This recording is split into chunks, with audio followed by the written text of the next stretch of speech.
উপস্থিত তরিকাতে সালেকিন বৃন্দ, আপনারা নিশ্চয়ই অবগত আছেন যে আজ হলো 10ই মহরম। আমাদের দেশে আশুরা বলে। আশুরা মানে আষাঢ়া থেকে 10 থেকে আসছে, আষাঢ়া থেকে আশুরা হয়েছে। এখন আলোচনা আপনাদের সামনে করে দিতে গেলে একটু ধৈর্য ধরতে হবে।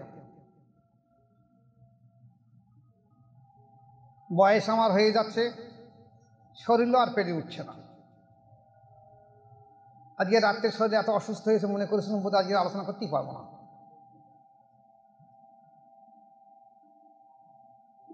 কিন্তু কি করব, বসে পড়ে চিন্তা ভাবনা করলাম যে যেদিনের পটভূমিকায় কারবালার এই জিনিস ঘটে এসেছে, তার তুলনায় তো আমি ভালো আছি। ঠিক আছে, আলোচনা হবে, যা হবে হবে।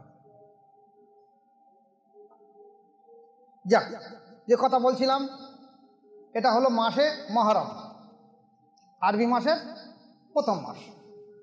আরবি মাসের প্রথম মাস মহরম। আরবি মাস কটা? 12টা মাস। কিরকম মজার জিনিস দেখেন, পৃথিবীতে যত ভালো কাজ হয়েছে সব কিছুর জন্যে জান কোরবান করে দিয়েছে মুসলমানরা, আর বদনামের ভাগীদার হচ্ছে তো মুসলমানরা। আজকের দেখেন,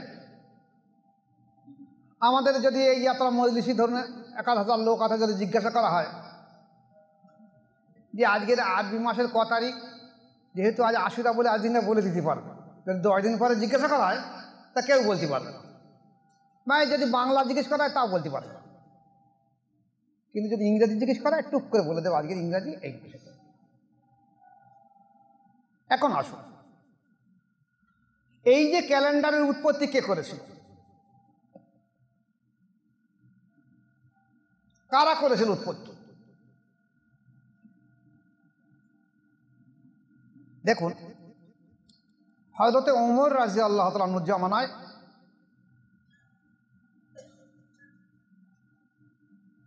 হিজরি সাল শুরু হয় এবং পয়লা মুহররম থেকে, যেমন আমাদের ক্যালেন্ডারে আছে, কোনো বাংলা ক্যালেন্ডার আছে পয়লা বৈশাখ থেকে শুরু হচ্ছে, ইংরাজি ক্যালেন্ডার আছে পয়লা জানুয়ারি থেকে শুরু হচ্ছে, আর ইসলামিক ক্যালেন্ডার হিজরি শুরু হলো ওমর রাদিয়াল্লাহু জামানা থেকে, প্রথম থেকে হিজরি শুরু হলো। তো সারা পৃথিবী আপনি কোথায় দেখেন দেখি যে হ্যাঁ হিজরি সালের ক্যালেন্ডার পাওয়া যায়? আমাদের বাংলার বুকে তো মুসলমান কম নেই, হিজরি সালের ক্যালেন্ডার কোথায়? এই ক্যালেন্ডার উৎপত্তি করে দিয়েছে হিজরি সালে ওমর রাদিয়াল্লাহু। কিন্তু ওমর রাদিয়াল্লাহুর পরে হযরত ওসমান রাদিয়াল্লাহু এবং হযরত আলী রাদিয়াল্লাহু পরে যখন গিয়েছে মুআবিয়া রাদিয়াল্লাহুর সময় থেকে, ওনার পর থেকে হিজরির সময় থেকে আবার এই ক্যালেন্ডার পরিবর্তন হয়ে আবার ইহুদি খ্রিস্টান নাসারাদের সঙ্গে সম্পর্ক রেখে চলে আসলো ইংরাজি ক্যালেন্ডার। আজ আমাদের কাছে ইংরাজি ক্যালেন্ডার হয়ে গেছে। আমরা মুসলমান, আমরা বলতে পারি না আজ মহরমের ক তারিখ। আজ থেকে 40 বছর আগে এই মহরম মাস আসলে যাদেরকে আমরা ঘৃণার চোখে দেখি, সেই লাঠি খেলায় গাড্ডু গুডুম করে আরম্ভ করলে তখন আমাদের দেশের মেয়েরা বা বুড়োরা বলতো, মনে আছে মহরমের চাঁদ উঠেছে, ওই যে ঢোল বাজাচ্ছে। তাহলে এই ঢোল বাজাচ্ছে বলে মহরমের চাঁদ উঠেছে তারা বলতো। আর আজকের জিজ্ঞেস কর দেখান মহরমের 1-2 তারিখে জিজ্ঞেস করেন, বলে আজ মহরমের কথা বলে আমি বলতে পারবো না। তবে যদি কোনো জায়গায় খিটি বিলি করে তার বোঝা যাবে সেদিন 10ই মহরম হয়েছে। ভুলে গেছে, কে ভুলিয়ে দিয়েছে? ইতিহাসে আসবো আজ, যদি আল্লাহ সময় দেয়, যদি আল্লাহ আপনাদের ধৈর্য দেয়, আলোচনা রাখবো ইনশাআল্লাহ। আসুন, হুজুর পাক সাল্লাল্লাহু আলাইহি সাল্লাম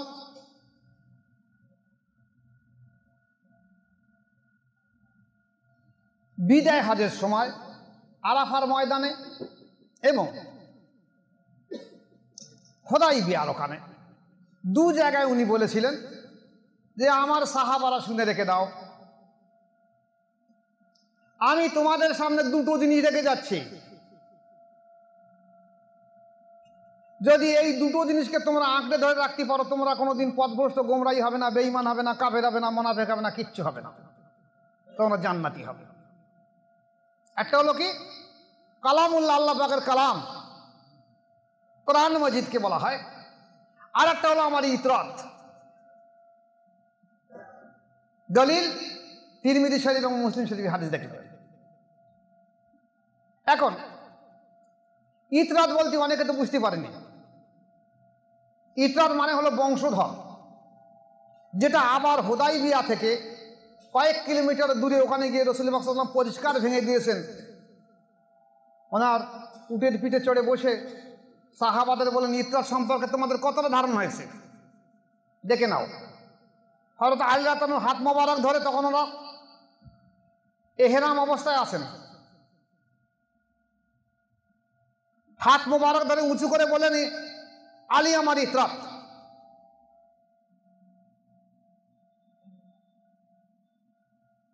এই হাত মোবারক উঁচু করার পরে দেখা যায় রাসূল পাক সাল্লাল্লাহু আলাইহি ওয়াসাল্লামের বগল যুগল পর্যন্ত দেখা গেল। সে সময় এত বড় একটা হাদিসকে আজকের এড়িয়ে আজকের মুসলিম বিশ্বের কাছে এনে দেওয়া হয়েছে কি রাসূল পাক সাল্লাল্লাহু আলাইহি ওয়াসাল্লাম দুটো জিনিস রেখে গেছে, কোরআন আর সুন্নাত।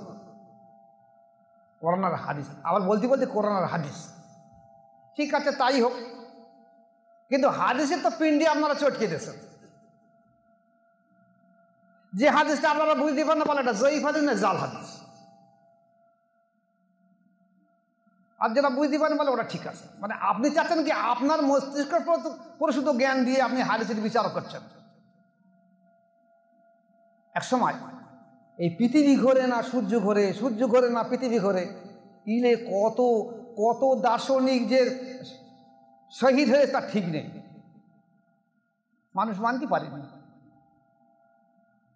কারণ সমাজের ধারণা কি, আমি যেটা জানি ঠিক, যদি এই মোতাবেক কেউ কথা বলতে বলো ঠিক বলেছে, আর যেই যেটা সেটা যদি আমার ধারণার মধ্যে উল্টো হয় বলবো ও ঠিক হয়নি। আজ হাদিস তাই হয়েছে, সবগুলোকে জাল হাদিসে ফেলে দেওয়া হয়েছে। কিন্তু জাল হাদিস যেগুলো বলা হচ্ছে বহু, তার মধ্যে সহি হাদিস রয়ে গেছে। তাই একটা হাদিসকে, আল্লাহ রাসূল সাল্লাল্লাহু আলাইহি ওয়াসাল্লাম একটা হাদিসকে যদি জাল হাদিস বলা হয়, আপনাকে কিন্তু কৈফিয়ত দিতে হবে। দাড়ি টুপি রেখে লেবাস পোশাক পরে আর যদি আপনি আল্লাহ রসুলকে হাদিসকে অবজ্ঞা করেন, তাহলে কিন্তু আপনাকে কৈফিয়ত দিতে হবে। আল্লাহ তৌফিক দেখ সবাইকে, বুঝে তৌফিক। আসুন তাহলে রাসূল পাক সাল্লাল্লাহু আলাইহি ওয়াসাল্লামের পরিবার থাকবে, যেটাকে বলা হয়েছে আহলে বায়াত। প্রসঙ্গ রেখে একটু আগে যাই,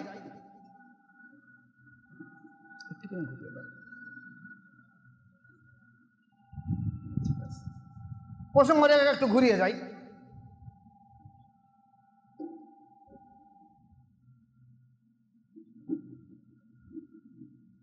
যে মুহররমের মাসের 10 তারিখ আশুরা, এই আশুরাকে দু রকম ভাবে পালন করা হয়েছে। একটা হলো হোসেন রাদিয়াল্লাহু কারবালায় শহীদ হওয়ার আগের একটা পিরিয়ড, আর কারবালা থেকে একটা পিরিয়ড। তো কারবালা ঘটনা ঘটার আগের পিরিয়ডে এই মুহররমের আশুরার সময় আল্লাহ পাক পৃথিবীতে যত ভালো কাজ সব ওই দিনই করিয়ে নিয়েছে, যার জন্যে সেই সময় রোজাও ফরজ ছিল। মুহররম মাসে পালন করেছে মানুষ আশুরা, সেটা আনন্দের আশুরা, আনন্দের মুহররম। কিন্তু হোসেন রাদিয়াল্লাহু শহীদ হওয়ার পরে মুহররম হয়েছে বিষাদের, দুঃখের। তাহলে আমরা কোন মুহররমটা পালন করব? ওলামারা আজ এলে বেশ কিছু মতভাব শুরু করেছে, কারণটা আমি পরে আসবে, যদি আল্লাহ সময় দেয়, যদি ব্রেন সুস্থ তাকে বলে দেবো। আজকের আসুন তারিখ এই জায়গায় রেখে যাবে। আর একটু ভেঙলে তারপরে আলোচনা করে দিল। হুজুর পাক সাল্লাল্লাহু আলাইহি সাল্লাম যখন ইসলাম প্রচার করেছেন, তখন তো সাহাবা ছিল, ইহুদি খ্রিস্টান নাসারা পৌত্তলিক ছিল। তারা এসে আল্লাহ রসুলের কাছে এসছে এবং বায়াত গ্রহণ করেছে। হুজুর পাক সাল্লাল্লাহু আলাইহি ওয়াসাল্লাম কোথায় বলেনি যে তোমরা কালেমায়ে তাইয়্যিব স্বীকার করো, লা ইলাহা ইল্লাল্লাহু মুহাম্মাদুর রাসূলুল্লাহ, কথা বলেন। তোমরা আমার হাতে হাত দিয়ে কলেমা পাঠ করে নিয়ে নাও। এখন আমাদের দেশে তো ওলামা সমাজ বলছে, কেন আমি হাতে হাত দিয়ে বায়াত করব, আমি কি এমনি মুখে মুখে কলেমা পড়তে পারিনি? যেখানে কোরআন সাক্ষী দিচ্ছে, বিসমিল্লাহির রহমানির রহিম, ইন্নাল্লাযিনা ইউবাইউনাকা ইন্নামা ইউবাইনুল্লাহ ইয়াদুল্লাহি ফাওকা আইদিহিম। হে রাসূল, যারা তোমার হাতে হাত দিয়ে বায়াত গ্রহণ করেছে, এটা তোমার হাত না, আমার কুদরতি হাত। কে বলেছে? আল্লাহ পাক বলেছে। তাহলে আল্লাহ সাক্ষী দিচ্ছে কোরআন করিমের ভিতরে যে যারা তোমার হাতে হাত দিয়ে বায়াত গ্রহণ করেছে, হাত তোমার না, আমার কুদরতি হাত। তুমি মাওলানা বলছো, কেন আমি হাতে হাতে বায়াত হব? আমি এমনি এমনি কলমা পড়ে নেব? এই যে কুদরতি হাত, তা রসুলের পাক সাল্লাল্লাহু আলাইহি ওয়াসাল্লাম যারা হাতে হাত দিয়ে বায়াত হয়েছে, তারা পরোক্ষভাবে দেখা যাচ্ছে আল্লাহ পাকের কুদরতি হাতে তারা বায়াত হয়েছে। এখন এই বায়াত সম্পর্কে আজকের আমাদের দেশে অ্যালার্জি আছে, কারু কারু কিছু কিছু জিনিস খেলে অ্যালার্জি হয়। তো বায়াতের কথা শুনলে অ্যালার্জি হয়। অথচ এরা পরিষ্কার বলে, আমি শাইখুল হাদিস, আমি মাওলানা, আমি হাফেজ, আমি কারি, আমি মুফতি, আমি আবার বায়াত হব কেন? আমি তো কোরআন পড়েছি, আমি তো কলেমা পড়েছি। যদি তাই না হয়ে থাকে, তাহলে আপনি আজ খেয়াল করে দেখুন, শরিয়াতের 4টি ইমাম এসেছে। ইমাম আবু হানিফা রহমাতুল্লাহ আলাইহ, ইমাম শাফিঈ রহমাতুল্লাহ আলাইহ, ইমাম মালিক রহমাতুল্লাহ আলাইহ, ইমাম আহমদ বিন হাম্বল রহমাতুল্লাহ। তাই এই শরিয়াতের 4টি ইমাম, অনেকে বলে এনারা কি বায়াত গ্রহণ করেছে? দেখবেন আপনাদের সঙ্গে অনেকে বলে, হ্যাঁ জি বায়াত হয়েছে। ইমাম আবু হানিফা রহমাতুল্লাহ আলাইহির পীর সাহেব ছিলেন ইমাম জাফর সাদিক রহমাতুল্লাহ এবং ইমাম বাকের রহমাতুল্লাহ। ইমাম শাফিঈ রহমাতুল্লাহ আলাইহির পীর সাহেব ছিলেন মুহাম্মদ বিন হাসান সাইবানি রহমাতুল্লাহ আলাইহ। ইমাম মালিক রহমাতুল্লাহ আলাইহির পীর সাহেব ছিলেন ইমাম জাফর সাদিক রহমাতুল্লাহ আলাইহ। ইমাম হামলি রহমাতুল্লাহ আলাইহির পীর সাহেব ছিলেন বিশতে হাফি রহমাতুল্লাহ আলাইহ। তাহলে শরিয়াতের 4 জন ইমাম বায়াত গ্রহণ করেছেন। তাহলে আপনাদের অ্যালার্জি কেন? আপনি শরিয়াতের ইমাম তো, আপনি হাফেজ হন, কারি হন, মাওলানা, মুফতি, শরিয়াতের ইমাম তো, তাহলে আপনাদের অ্যালার্জি কেন? আমাদের এই উপমহাদেশে, বিশেষ করে পাকিস্তান, বাংলাদেশ, আমাদের ভারতবর্ষে, আফগানিস্তান, এই উপমহাদেশের অধিকাংশ মানুষ এরা সব হানাফি মাযহাবের। এরা ইমাম আবু হানিফা রহমাতুল্লাহকে ইমাম হিসেবে মানে। তাই ইমাম আবু হানিফা রহমাতুল্লাহ আলাইহি বলছেন যে আমি যদি জাফর সাদেক রহমাতুল্লাহ আলাইহির কাছে বায়াত না হতাম এবং যদি তার কাছে 2 বছর গোলামিগিরি না করতাম, তাহলে আমি আবু হানিফা আমি জাহান্নামী হয়ে যেতাম, আমি ধ্বংস হয়ে যেতাম। তোমাদের সেই ইমাম সাহেব যদি এই কথা বলে থাকে, তোমাদের ঊর্ধ্বতন ইমাম, আর তুমি বলছো আমার বায়াত হওয়ার প্রয়োজন লাগবে না, তাহলে তুমি নিশ্চয়ই বাপ দাদাকে অস্বীকার করছো নাকি? এটা তো ঠিক নয়। তুমি কোন দলিলের বিষয়ে দাঁড়াবে? প্রত্যেকটা ইমাম বায়াত গ্রহণ করেছে।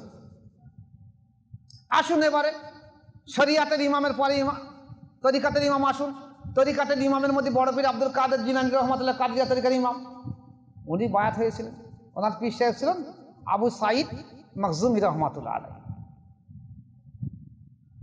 হিন্দুস্তানে খাজা মঈন চিশতি রহমতুল্লাহ আলাইহি ওনার পীর সাহেব ছিলেন উসমান হারুনি রহমতুল্লাহ। খাজা বাহাউদ্দিন নকশবন্দি রহমতুল্লাহ আলাইহি ওনার পীর সাহেব ছিলেন আমির কুল্লাল রহমতুল্লাহ আলাইহি। আর মুজাদ্দিদ আলপেসানি আহমদ ফারুকি সেরহিন রহমতুল্লাহ পীর সাহেব ছিলেন ওনার আব্বা আহাদ রহমতুল্লাহ আলাইহি এবং খাজা বাকি বিল্লাহ রহমতুল্লাহ।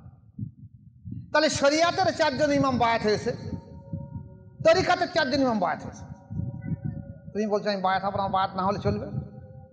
তুমি কোন মতপথ মানছো? তুমি তো শরিয়াতের কোনো ইমাম মানলে না। যেখানে এই শরিয়াতের ইমামের মধ্যে ইমাম মালিক রহমতুল্লাহ আলাইহি বলছে যে দেখো প্রত্যেকটা মানুষকে বায়াত গ্রহণ করে 10টা লতিফা জিন্দা করা ফরজে আইন।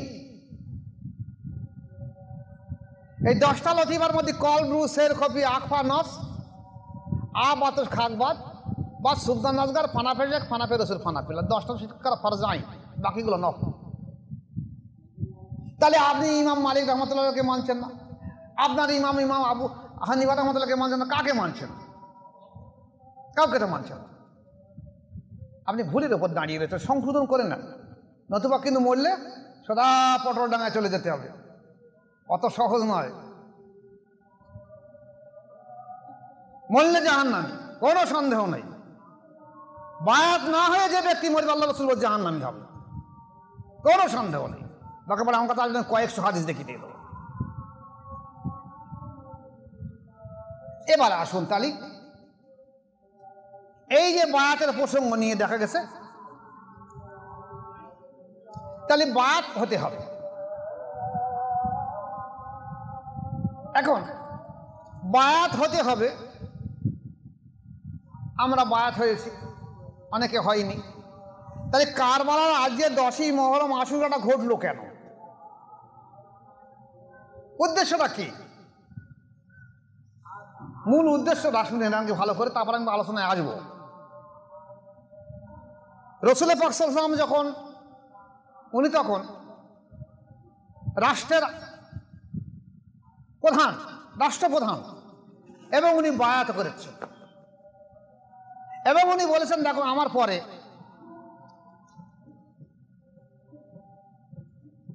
কামালাতে নবুয়াত 28 থেকে 30 বছরের জজবা থাকবে। ইতিহাস ঘেঁটে দেখা যাচ্ছে হযরত আবু বকর সিদ্দিক রাদিয়াল্লাহু আনহু, ওমর ফারুক, ওসমান গনি, হযরত আলী রাদিয়াল্লাহু আনহু, এই 4 জন থেকে এবং হযরত হাসান হোসাইন পর্যন্ত এসে দেখা গেছে 28 থেকে 30 বছর পর্যন্ত কামালাতে নবুয়াতের নিসবত ছিল। তাহলে আল্লাহ রাসূল যারা বলে গেছে সঠিক বলে গেছে। এরপরে কামালাতে নবুয়াতের যে নিসবত বাতিল হয়ে যাওয়ার পরে দেখা যাচ্ছে এবার আসছে কি? বেলায়েতের নিসবত। এই বেলায়েতের নিসবত যেদিনই নবুয়াতের সূর্য উদিত অস্ত গিয়ে সঙ্গে সঙ্গে বেলায়েতের সূর্য উদিত হয়েছে। নবুয়াতের সূর্য অস্ত যাবার সঙ্গে সঙ্গে বেলায়েত শুরু হলো। এই বেলায়েত সূর্য হযরত আলী রাদিয়াল্লাহু থেকে শুরু হলো এবং তার সর্বপ্রধান সেন্টার হলো হযরত ইমাম হোসাইন রাদিয়াল্লাহু তাআলা। তাহলে এদিকে যখন দেখা যাচ্ছে কামালাতে নবুয়াতের অংশ শেষ হয়ে গেছে, যখন আবু বকর সিদ্দিক রাদিয়াল্লাহু আনহু, ওমর ফারুক রাদিয়াল্লাহু আনহু, ওসমান গনি, হযরত আলী রাদিয়াল্লাহু জামানায় এনারা একদিকে রাষ্ট্রের খলিফা আর একদিকে তরিকাতের ইমামের বায়াত দিয়েছে। দুটো কাজ করেছে। রাষ্ট্রের বায়াত হয়েছে, প্রত্যেকটা মানুষ আনুগত্য স্বীকার করে যে আমরাকে আমি রাষ্ট্রের নেতা মানিয়ে নিয়েছি। আর একটা নফসের ইসলাহ করার জন্যে বায়াত গ্রহণ করে তারা এই খলিফাদের কাছ থেকে আবার তার নফস চরিত্র সংশোধন করার চেষ্টা করছে। এই দুটো বায়াত ছিল এই সময়। তারপর হযরতে হোসেন রাদিয়াল্লাহু থেকে দেখা গেল আর এই রাষ্ট্রীয় বায়াত আর ছিল না, আনুগত্য বা তরিকার বায়াত আসলো। ভালো করে খেয়াল করবেন, অন্ত ভুল বলবেন, উল্টো বুঝে নেবেন। এখন হযরত আলী রাদিয়াল্লাহু আনহুর পরে দেখা গেছে মুআবিয়া রাদিয়াল্লাহু আনহু খলিফা হলো। এই ইতিহাসে আমরা দূর যাচ্ছি না। তারপর উনি ওনার পর থেকে দেখা যাচ্ছে এজিদ খেলাফতের দাবিদার হলো। দ্বন্দ্ব লাগলো এই জায়গাতে। এজিদ দেখলো যে এই যে রাষ্ট্রের ক্ষমতা, রাষ্ট্রের আনুগত্য করেছে সাহাবারা, তারা এত পরিমাণ মেনে দিয়েছে, যদি আমিও এরকম খলিফা হই তাহলে আমাকে ওরা মানবে, সম্মান দিয়ে দেবে। তাই আমাকে যেভাবে হোক খলিফা হতে হবে। এখন খলিফা হওয়ার জন্য যে রাষ্ট্রের অবস্থা ছিল, সাহাবারা তখন জানতো যে এই সময়ের পরে আর রাষ্ট্রের খেলাফত থাকবে না। তো সাহাবারা অনেকে বাদ গ্রহণ করতে অস্বীকার করলো। এইবারে যখন রাষ্ট্রীয় আইন বাতিল হয়ে গেছে, যখন বেলায়েতের যুগ আসলো, তখন বেলায়েতের যুগের শুরু হলো তো আল্লাহ তাআলা থেকে, এবং হোসেন আল্লাহ তাআলাকে চরম শিকারে পৌঁছে গেল। তাই সেই সময় মানুষ এসে হোসেনের কাছে বাদ হবো, আল্লাহ এজিদের কাছে বাদ হবো কেন? এজিদ দেখলো আমাকে হয় রাষ্ট্রীয় আইনে আমাকে বায়াত করাতে হবে, অথবা নফসের ইসলাহ করার জন্য আমাকে বায়াত করাতে হবে।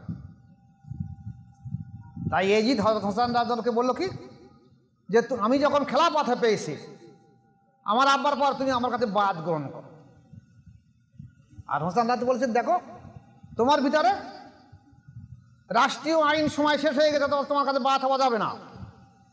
আর তরিকাতের ইমাম তুমি নাও, তোমার ভিতরে সেই নফসের ইসলাহ নেই, সেই চরিত্র সংশোধন নেই, তোমার সেই নফসে আম্মারা চরিত্রের মধ্যে তুমি রয়েছে নফসে মুতমাইনা নেই, তুমি একটা শয়তান সদৃশ নাও, তোমার কাছে বায়াত হওয়া যাবে না। এখানে এজিতে লাগলো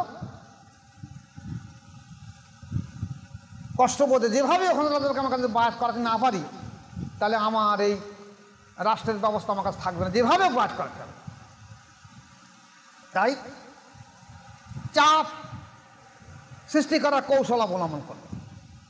আমি অনেক বড় ইতিহাস সেদিকে যাচ্ছি না। দেখা গেছে কুফার মানুষ হোসেন যখন চিঠি দিল, তোমরা ভিতরে এসে অসুবিধা হয়, চিঠি দিল যে যদি আপনারা কুফায় আসেন, আপনি কুফায় আসেন, তাহলে আমরা আপনার কাছে বায়াত গ্রহণ করব। হোসেন দেখলেন যে একের পর চিঠি আসছে। উনি তখন একটা পরামর্শ সভা বসালেন যে আমরা কুফায় যাব কি না। তখন অধিকাংশ সাহাবা বলেন, না আপনি কুফায় যাবেন না, কুফার মানুষ হলো মুনাফিক, এরা আপনার আব্বাকে নিয়ে আহ্বান করে নিয়ে ওখানে কতল করে দিয়েছে, আপনাকে শহীদ করে আপনি যখন যাবেন না। তখন যখন একের পর এক দেখা যাচ্ছে হাজার হাজার চিঠি আসলে, উনি চিন্তা করলেন যদি আমি না যাই, এরা কাল কিয়ামতের ময়দানে বলবে যে আমাদের কাছে আসেনি বলে আমরা বাদ গ্রহণ করতে পারি না, আমরা বাদ দিয়ে এজিদের কাছে বাদ হয়েছি। তাই উনি ওনার চাচতো ভাই মুসলিমরা তাদেরকে পাঠালেন যে তুমি যাও, কুফায় যাও, কুফার মানুষকে বায়াত করাবে আমার আনুকূল্যে, আমার আনুগত্যে, তারা বায়াত হবে আমার আনুগত্যে, আমি তাদের মাশায়েখ বা মুর্শিদ। মুসলিমরা তখন যাওয়ার পর দেখা যাচ্ছে 40,000 মানুষ বায়াত গ্রহণ করেছে। তখন মুসলিমরা চিঠি দিয়েছেন, ভাইজান আপনি আসুন, এখানকার মানুষ সব আপনাকে নেতা বলে মেনে নিয়েছে। এজিদ এই সময় দেখলো যে যদি এই চিঠি ওখানে পৌঁছে যায় তাহলে বিরাট সমস্যা, একের পর এক চিঠি চলে যাচ্ছে, ইনি তখন বেরিয়েছে চলে আসবো বলে। সেই সময় এজিদ কুফার গভর্নর পরিবর্তন করে দিয়ে একটা জালিম শাসক বসিয়ে দিয়েছে যে তুমি প্রকাশ্য করে দাও, যদি কোনো ব্যক্তি হোসেন রাদিয়াল্লাহু সম্পর্কে আনুগত্য দেখায় তাকে কতল করে দেওয়া হবে এবং দিয়ে দেওয়া প্রয়োজন পড়ে। মানুষ ভয়তে আর হোসেন রাদিয়াল্লাহুর পক্ষে কথা বলে না। ইনিও তখন বাড়ি থেকে বেরিয়ে গেছেন কুফায়, কারবালার মধ্যবর্তী জায়গায় পৌঁছে গেছেন। সেই সময় মুসলিম চিঠি দিয়ে গেছেন, ভাইজান আপনি আসবেন, এখানকার অবস্থা খুব খারাপ, এজিদের জালিম শাসক পেশার সৃষ্টি করছে, আপনি আসবেন না। কিন্তু ও চিঠি আর এসে পৌঁছায়নি। তাহলে সেখানে ঘেরাও হলো। হোসেন কুফাবাসীদেরকে বলেন, দেখো আমি তো তোমাদের এখানে পর্যটন বা বেড়াতে আসিনি, তোমরা আমাকে দাওয়াত দিয়েছো এখানে বায়াত গ্রহণ করার জন্য, তাই আমি এসেছি। তোমরা হয় আমার কাছে বায়াত গ্রহণ করো, আর না করো আমাকে বলো আমি চলে যাচ্ছি মদিনায়। আর যদি মনে করো যে না আমি মদিনায় যেতে দেবো না, বায়াত গ্রহণ করবো না, তাহলে আমাকে সশরীরে এজিদের কাছে নিয়ে চলো, আমি এজিদের সঙ্গে কথা বলবো সামনাসামনি। বলছে না, আপনি যদি বায়াত হন তাহলে আপনাকে নিয়ে যাওয়া হবে, তো নিয়ে যাওয়া হবে না, আপনি বায়াত হন আগে এই যে গভর্নর আছে, গভর্নরের কাছে আপনি আনুগত্য শিখাতে বায়াত হন এজিদের আনুগত্যের কারণে, তাহলে আপনাকে এজিদের দোকান নিয়ে যাওয়া হবে। উনি বলতে তা হবে না, আমার নানার দিন, যে দিনকে আমার নানার জিন্দা করার জন্যে নিজের নান মোবারক শহীদ করেছে, আমার বংশধরদের অনেকে শহীদ হয়ে গেছে, আমার আব্বা শহীদ হয়েছে, আমার ভাইজান শহীদ হয়েছে, ইসলামের এত সাহাবা জীবন দিয়েছে, সেই দিনের জন্য আমি ইজতিহাদে হাত দিয়ে বায়াত হয় কি করে? তারপর সব থেকে বড় জিনিস হলো আমার নানাজি কথা বলেছে যে হোসাইন মিন্নি ও আনা মিনাল হোসাইন, হোসাইন রাতন আমার থেকে, আমি হোসাইন রাতন থেকে।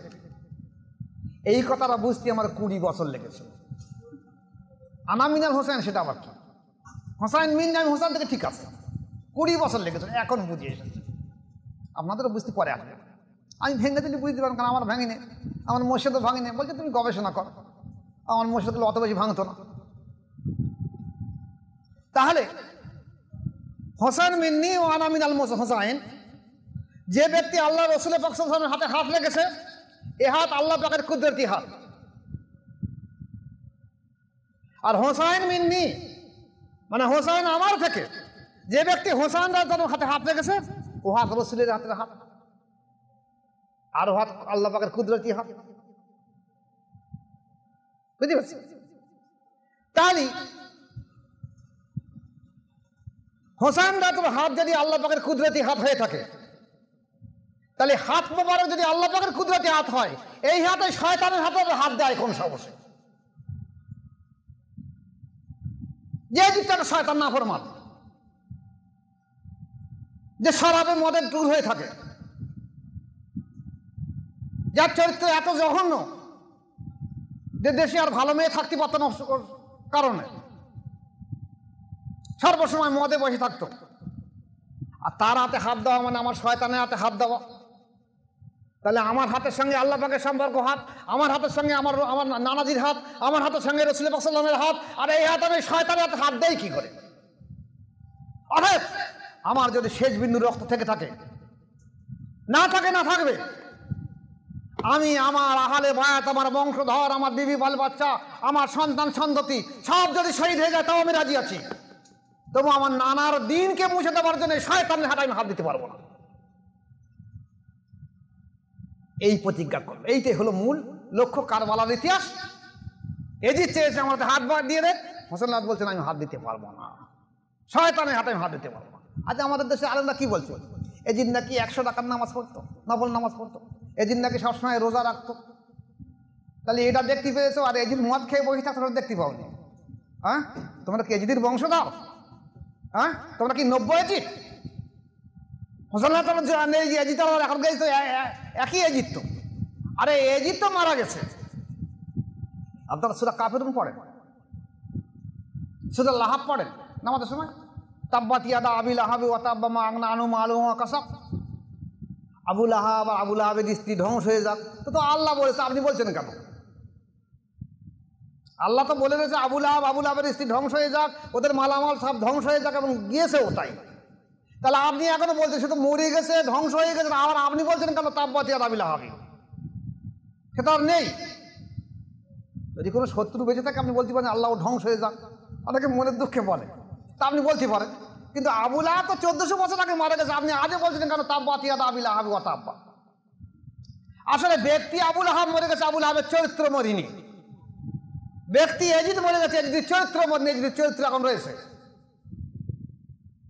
যারা এই 90 এজিদ রয়েছে তারাই বলছে এজিদের নামে রাদিয়াল্লাহু তাআলা আনহু বলতে হবে। হ্যাঁ, কেন কেন বলতে হবে? শরাফ করে বিরুদ্ধে বলতে রাজিয়াল্লাহু বলতে হবে। আর ওই জন্যই তোমরা বলছে আমাদের মাওলানা বলতে হবে। আর তোমরা যেরকম মাওলানা, এজিদ তো সেরকম মাওলানা, অসুবিধা কিছু হয়নি। তাহলে কারবালার ইতিহাসটা ঘটেছে কি জন্যই? আহলে বায়াত, এই হাত আল্লাহ পাকের কুদরতের সঙ্গে সম্পর্ক রাখা হবে কি হবে না? এখন যদি এই হাত সেই রেসালাত, সেই ইতরাত আজও কিয়ামত পর্যন্ত টিকে থাকবে, যেটা আল্লাহ রাসূল সাল্লাল্লাহু আলাইহি ওয়াসাল্লাম বলেছেন, দেখো তিরমিজি এবং মুসলিমের হাদিসে, যে আমি তোমাদের সামনে দুটো দিনের চাটালো কোরআন, একটা হলো ইতরাত। আমার বংশধর, আমার পরিবার, আমার আহলে বায়াত, যারা এই আহলে বায়াতের বিরুদ্ধাচরণ করবে না সব জাহান্নামী হবে, যত বড় মিয়া হয় হোক। তুমি মনে করছো আমি হুজুরের কাছে বায়াত হয়ে আর হুজুরের বিরুদ্ধাচরণ করছি আমার কিছু হবে না, আমার তো কল জারি হয়েছে? তাহলে হোসাইন রাদিয়াল্লাহু যে কুফাবাসীরা শহীদ করেছিল তারা রাসূল পাক সাল্লাল্লাহু আলাইহি ওয়াসাল্লামের কাছে বায়াত ছিল। আবু বকর সিদ্দিক তার খেলাফতে বায়াত হলো, ওমরের কাছে বায়াত হলো, ওসমানের কাছে বায়াত হলো, আলীর কাছে বায়াত হলো, হাসান আলীর কাছে বায়াত হলো, হোসেন আলীর কাছে বায়াত হলো। এবং কুফার মানুষ মুসলিম রাজিয়াল্লাহর কাছে বায়াত গ্রহণ করলো, হোসেন আনু করলেন। তবু তারা মানল কেন? সেই শয়তানের বংশধর তোমরা সব, তোমরা কিয়ামত পর্যন্ত থাকবে। যেখানে যত পীর মাশায়েখ আছে তাদের কাছে বায়াত গ্রহণ করে তাদেরকে কতল করা, শহীদ করার জন্য তোমরা প্রতিজ্ঞা করবে এই শয়তানের দল, এই যে 90 জিতের দল, এটা বেঁচে থাকবে, কিয়ামত পর্যন্ত থাকবে। এর থেকে সতর্ক সাবধান। মনে করবেন না এজিদ মরে গেছে, এই যে সাঙ্গবাঙ্গ মরে গেছে, কারবালা ইতিহাস মুছে গেছে। কারবালা ইতিহাস মুছিনি। যদি কারবালা ইতিহাস মুছে যাবার, কারবালা ইতিহাস ঘটে যাবার পরে এই যদি রাগ নষ্ট হয়ে যেত, তাহলে হোসেন তোর লাশ নবারে ঘোড়া ছুড়িয়ে দিত না। রাগ তখনও দমন হয়নি, কিয়ামত পর্যন্ত দমন হবে না আহলে বায়াতের দুশমনদের। কেন না এই প্রসঙ্গে এবার কিছু আলোচনা করলে বুঝতে পারবে। একটু পিছিয়ে যাই। রাসূল পাক সাল্লাল্লাহু আলাইহি সাল্লাম মসজিদুন নববীতে নামাজ পড়ছেন। যে মুহূর্তে রুকুতে গেছেন জুম্মার দিনে, সেজদায় গিয়েছেন জুম্মার দিনে, হাসান হোসেন দুই ভাইকে ঘাড়ের উপরে চড়ে বসে। এখন সুবহানা রাব্বিয়াল আলা বা সুবহানা রাব্বিয়াল আজিম বলতে হবে। 3 বার 5 বার 7 বার রাসূল পাক সাল্লাল্লাহু আলাইহি ওয়াসাল্লাম মাথা উঁচু করে না, সামি আল্লাহু লিমান হামিদা বলে না, আল্লাহু আকবার বলে না, সাহাবারা পেছনে চুপচাপ রয়েছে। কি ব্যাপার, কতক্ষণ থাকবো, কি বুঝতেন করে না কোনোদিন? আর যখন চ্যাংরাজ তারা পেছনে মুসুক মেরে দেখ কি ব্যাপার। এ আমাদের নামাজের সময় এরকম হয়। তো আল্লাহ পাক ওহী পাঠিয়েছে, রাসূল আপনি যদি উঠেন বা মাথা উঁচু করেন তাহলে হাসান আর হোসাইন দুই ভাই আপনার পিঠি মোবারক চেপে বসে আছে, তাহলে ওরা পড়ে যাবে, আঘাত লাগবে, দরদ হবে, আমি আল্লাহ পাক আমার মনে কষ্ট লাগবে, তুমি উঠো না। ওরা যখন শান্তি থেকে নিচে নেমে আসবে তখন তুমি আবার মাথা উঁচু করবে। তাহলে এই নামাজের কি এত সময় পর্যন্ত দেরি করা তখন কি শরিয়াতের কোনো লঙ্ঘন হয়েছে? হ্যাঁ, তাহলে শরিয়াত ওখানে গিয়ে বাতিল হয়ে গেছে। কি মনে আমার সত্যি বল। দ্বিতীয় জিনিস আসলে জনাবে রাসূল পাক সাল্লাল্লাহু আলাইহি ওয়াসাল্লাম মসজিদুন নববীতে বসে আছে। হাসান হোসেন দুই ভাই এসেছে, ছেলে মানুষ, 3 বছর 4 বছর বয়স। না না পাশে বাড়িতে, না না আমাদের একটা ঘোড়া কিনে দিতে।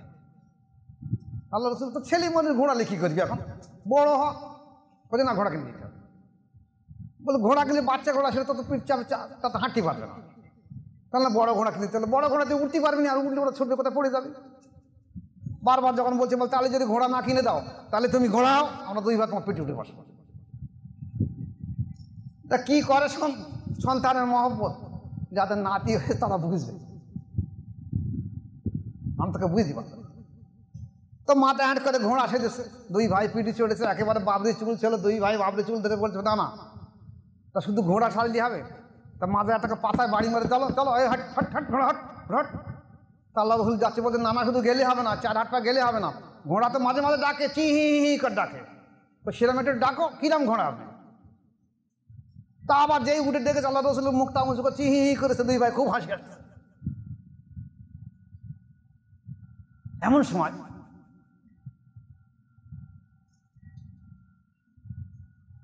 একবার ঘটনার পরে ফের বলছে, ফের কিছু না না ফের আরেকবার ডাকো, ফের আরেকবার ডেকেছে, ফের আরেকবার ডাকো, ফের আরেকবার ডেকেছে। আর এমন সময় ওমর তখন আসলেন, এসে বললেন বাহ, যেমন ঘোড়া তেমন তার সওয়ারি। রাসূল পাক সাল্লাল্লাহু আলাইহি ওয়াসাল্লাম লজ্জা লাগলো, তাড়াতাড়ি বাচ্চাদের চোখে কোলে নিয়ে বসে বলছে ওমর তুমি এরকম সওয়ারি আর কোথায় পেয়েছো? ঘোড়াটা না দেখছো ভালো, এরকম সওয়ারি কোথায় পেলে? এরকম সওয়ারিটা পাওয়া যাবে না।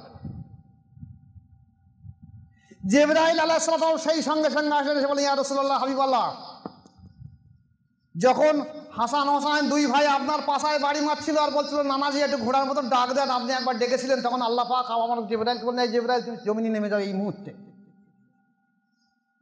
আমার দোষ যে এই মুহূর্তে নাতির সন্তুষ্টের জন্য একবার ঘোড়া ডাকবে, আমি তামাম উম্মতে মুহাম্মাদের 3 ভাগের 1 ভাগকে আমি আল্লাহ পাক তাদেরকে জাহান্নাম থেকে মাফ করে দিয়ে দেবো, জান্নাতে পৌঁছে দেবো। ঠিক আছে। ফের যখন দ্বিতীয়বার ডাকা হলো সঙ্গে সঙ্গে তুমি ফের যাও, গিয়ে বলো তামাম উম্মতে মুহাম্মাদের জাহান্নামী মুহাম্মাদের আমি আর একবার আমি আল্লাহ পাক তাকে মাফ করে দিয়ে দিলাম। সুবহানাল্লাহ। ফের যখন আর একবার ডাকবে সেই সময় ওমর রাতানি আসলেন। তখন জিবরাইল আলাইহিস সালাম বলেন, ইয়া রাসূলুল্লাহ বলে আপনি আর একবার ডাকতে পারলেন না? বলছে কেমন জিবরাইল, কি হলো? বলছে আপনি যদি আর একবার ডাকতেন আপনার উম্মত কোনো ব্যক্তি জীবনে আর জাহান্নামে যেত না।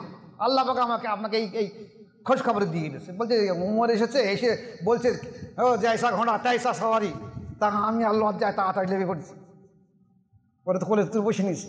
বলছে আর একবার ডাকতে পারতাম। এই হাসান হোসাইন জন্য ঈদের দিনে দুই ভাই মায়ের কাছে আবদার করছে, মা আমাদের জামা কাপড় দেবে। সব বাচ্চা কাচ্চার জামা কাপড় পরে ভোরের বেলা থেকে জামা কাপড় পরে আনন্দ করছে, তা আমাদের জামা কাপড় দেবে না, নতুন জামা কাপড়? মা বলছে দাঁড়া দেখি। আব্বার কাছে গিয়ে বলছে আমার তো পয়সা করি নেই, তো ঠিক আছে আমি যাই, যদি কিছু মুঠি মজদুরি করে কিছু পয়সা পাই তো এসে দুটো পোশাক কিনে আনবো দুই ভাইয়ের জন্য, দুই সন্তানের জন্য। গিয়েছে আর ফিরছে না। দুই ভাই বারে বারে জ্বালাতে করছে, মা সবাই তো জামা কাপড় পরে ফাঁকায় বাইরে হয়েছে, তাহলে আমরা জামা কাপড় দিয়ে দাও। আমরা মা বলছে সর্বনাশ করেছে, আমি কি আমার সন্তানের জন্য এই শেষকালে মিথ্যেবাদী হয়ে যাবো? দুই ভাইকে বলতে তোমরা কাজ করে গোসল করেছো, যাও যাও ওই কুয়া থেকে পানি তুলে নাও, গোসল করে নাও। কুয়াটা এখন আছে, যদি সময় পাই তা পরে আলোচনা আসছে। তা দুই ভাই খুব আনন্দ করে কুয়ায় পানি নিয়ে গোসল করছে। মা এবারে পায়েস রান্না করছে চুলোয়, আর চিন্তা করছে কি করবো, সেই তো আমি কি আমার সন্তানের কাছে মিথ্যেবাদী হয়ে যাবো। তাড়াতাড়ি নামাজের মশলাটা বিছিয়ে আল্লাহর কাছে কাঁদছে, আল্লাহ তুমি কি আমার সন্তানের কাছে মিথ্যে পানি বানিয়ে দেবে? ওরা আব্বা এখনো ফিরিনি, আমি তো বলেছিলাম গোসল করে আমি জামা পোশাক পরে দেবো, আমি কোথা থেকে পোশাক পাবো? আল্লাহ পাক জিবরাইল আলাইহিস সালাম বলছেন, ভাই জিবরাইল শিগগির চলে যাও, জান্নাত থেকে দুটো বাচ্চার পোশাক নিয়ে, হাসান আর হোসাইন দুই ভাইয়ের দুটো পোশাক নিয়ে ছুটতে চলে দাও। আমার ফাতেমা পেরেশানি হয়ে পড়ে গেছে, কান্নাকাটা করছে আমার কাছে। দুই ভাই গোসল করে এসেই বলে জামা কাপড় দাও, এই আসার আগে চলে যাও শিখে ছুটে। জিবরাইল আলাইহিস সালাম একটা পোশাক বিক্রি করার শব্দ পেয়ে এসে বলছে, কেরা পোশাক নেবে পরে দাম দিলে হবে, যদি কারোর পোশাক লাগে বাচ্চাদের পোশাক নিতে পারো পরে দাম দিয়ে দেবে। ফাতেমা রাদিয়াল্লাহু বলতে আমি দুটো পোশাক নেই, বাইরে এসে বলছে তা আমাদের দুটো পোশাক পরে দাম দেওয়া হবে। দুটো পোশাক, সুন্দর পোশাক। দুই ভাই গোসল করে আসার পরে হযরত ফাতেমা রাদিয়াল্লাহু দুই ভাইকে পোশাক পরিয়ে দিয়েছে। দুই ভাই খুব খুশি।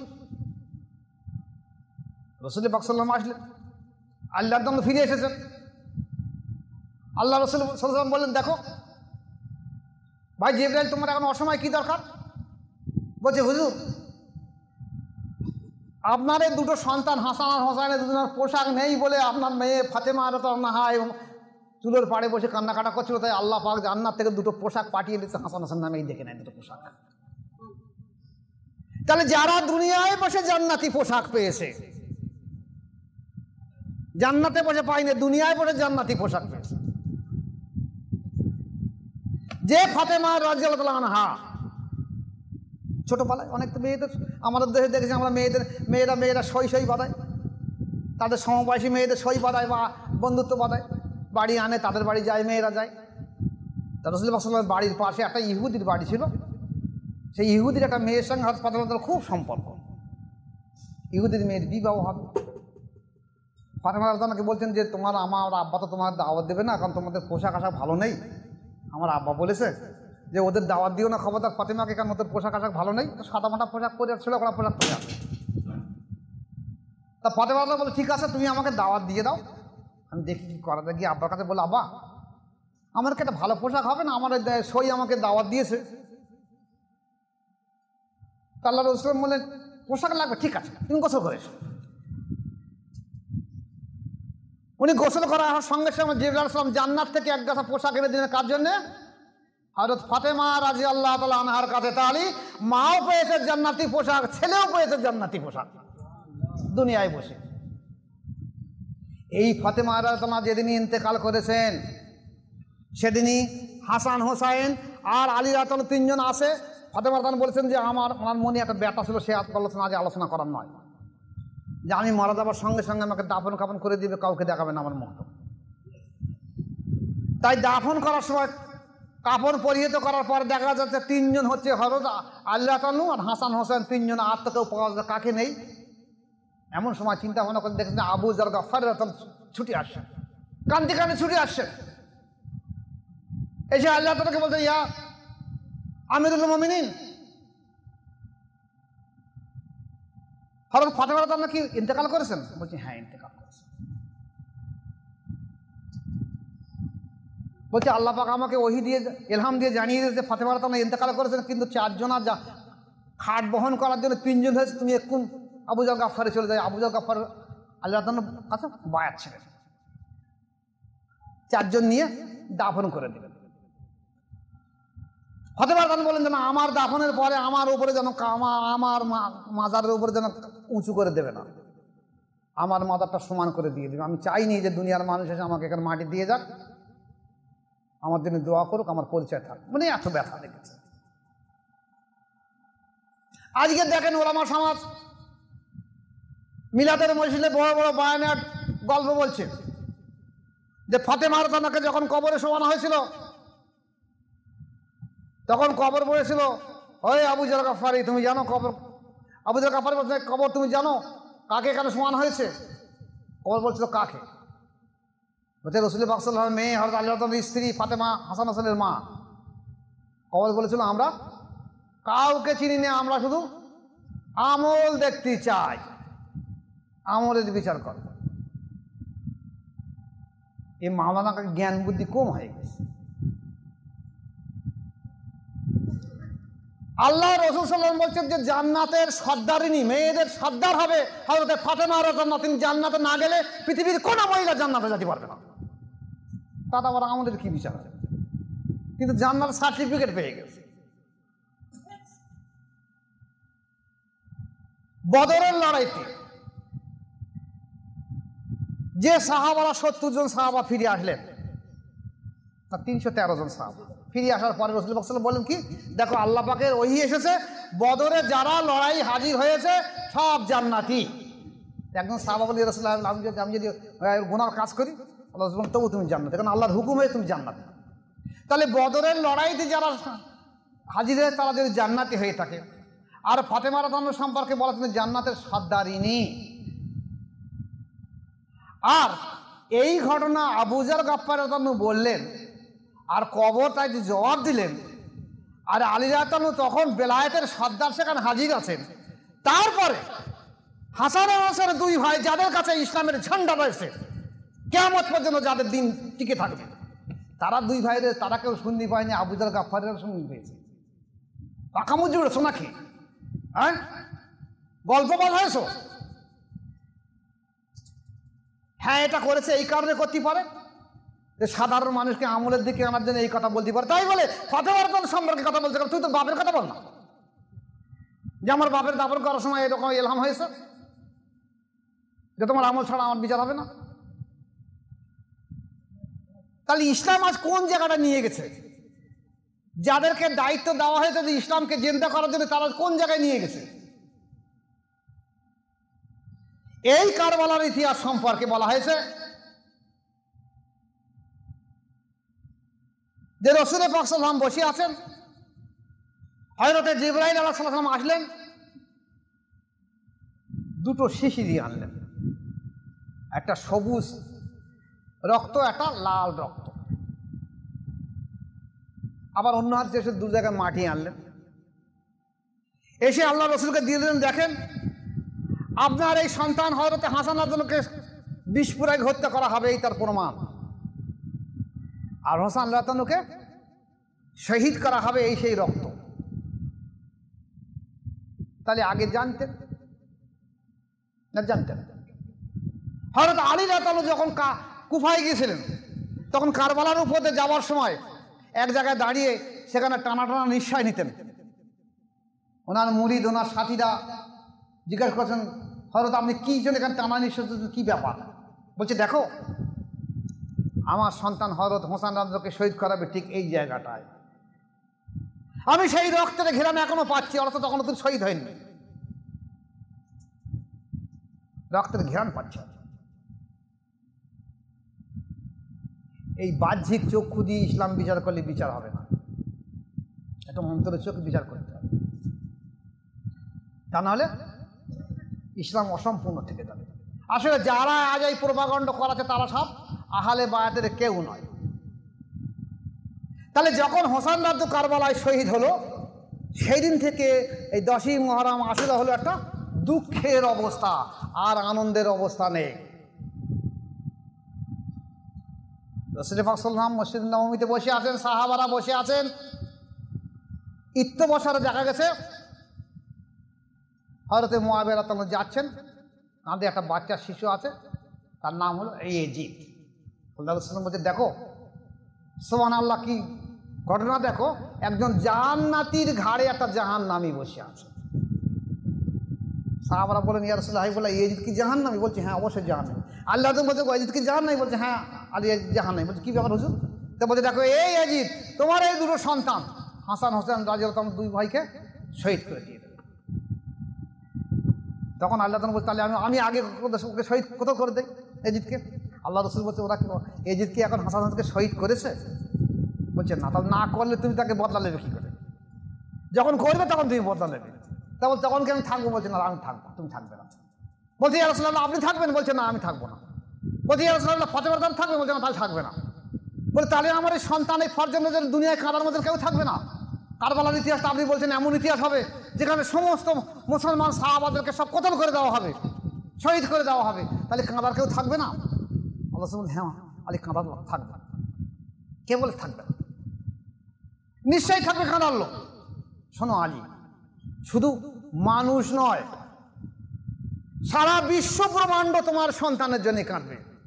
গ্রহ নক্ষত্র চন্দ্র সূর্য পাহাড় পর্বত সমস্ত কিছু তোমার সন্তানের জন্য কাঁদবে। আগুন পানি বাটি মাথা সবাই কাঁদবে। এমনকি দুনিয়ার পশু পাখি বৃক্ষলতা পর্যন্ত কাঁদবে তোমার সন্তানের জন্য। আলী শুনে রেখে দাও, একদিন আমি একটা বনের হরিণকে উপকার করেছিলাম। সেই হরিণ ছাড়া যাওয়ার পরে তার সমস্ত স্বজাতিকে বলেছে, দেখো জনাবে রাসূল পাক সাল্লাল্লাহু আলাইহি ওয়াসাল্লাম আমাকে মহব্বত করে, আমার বংশধরদের মহব্বত করে নিজের জীবন বাজি রেখে আমাকে মুক্তি দিয়েছে, আমার বংশধরদের মুক্তি দিয়েছে। তাই আমরা হোসেন রাদিয়াল্লাহু আনহু রাসূল পাক সাল্লাল্লাহু আলাইহি ওয়াসাল্লাম সম্মানার্থে আমরা সারা জীবন কৃতজ্ঞতা স্বীকার করব। আল্লাহ রাসূল বলেন, আলী শুনে রেখে দাও, এই যে বনের হরিণগুলো যেদিন তোমার ফরজান কারবালায় শহীদ হয়ে যাবে, সমস্ত বনের হরিণরা সেদিন শোকের কারণে একদিন তারা দুধ পান করাবে না এবং কোনো জিনিস ভক্ষণ করবে না, দুনিয়ার কোনো খাদ্য খাবে না। এমনকি কিয়ামত পর্যন্ত যতদিন থাকবে এই বনের এই হরিণগুলো কোনো দিন ওই 10ই মুহররম আশুরার দিনে তাদের বাচ্চাকে দুধ পান করাবে না, আর কোনো জিনিস তারা কোনো গাছের পাতা ফল পাকড় কিছু ভক্ষণ করবে না, তোমার সন্তানের শোকের কারণে। কাঁদবে না কে বলছে?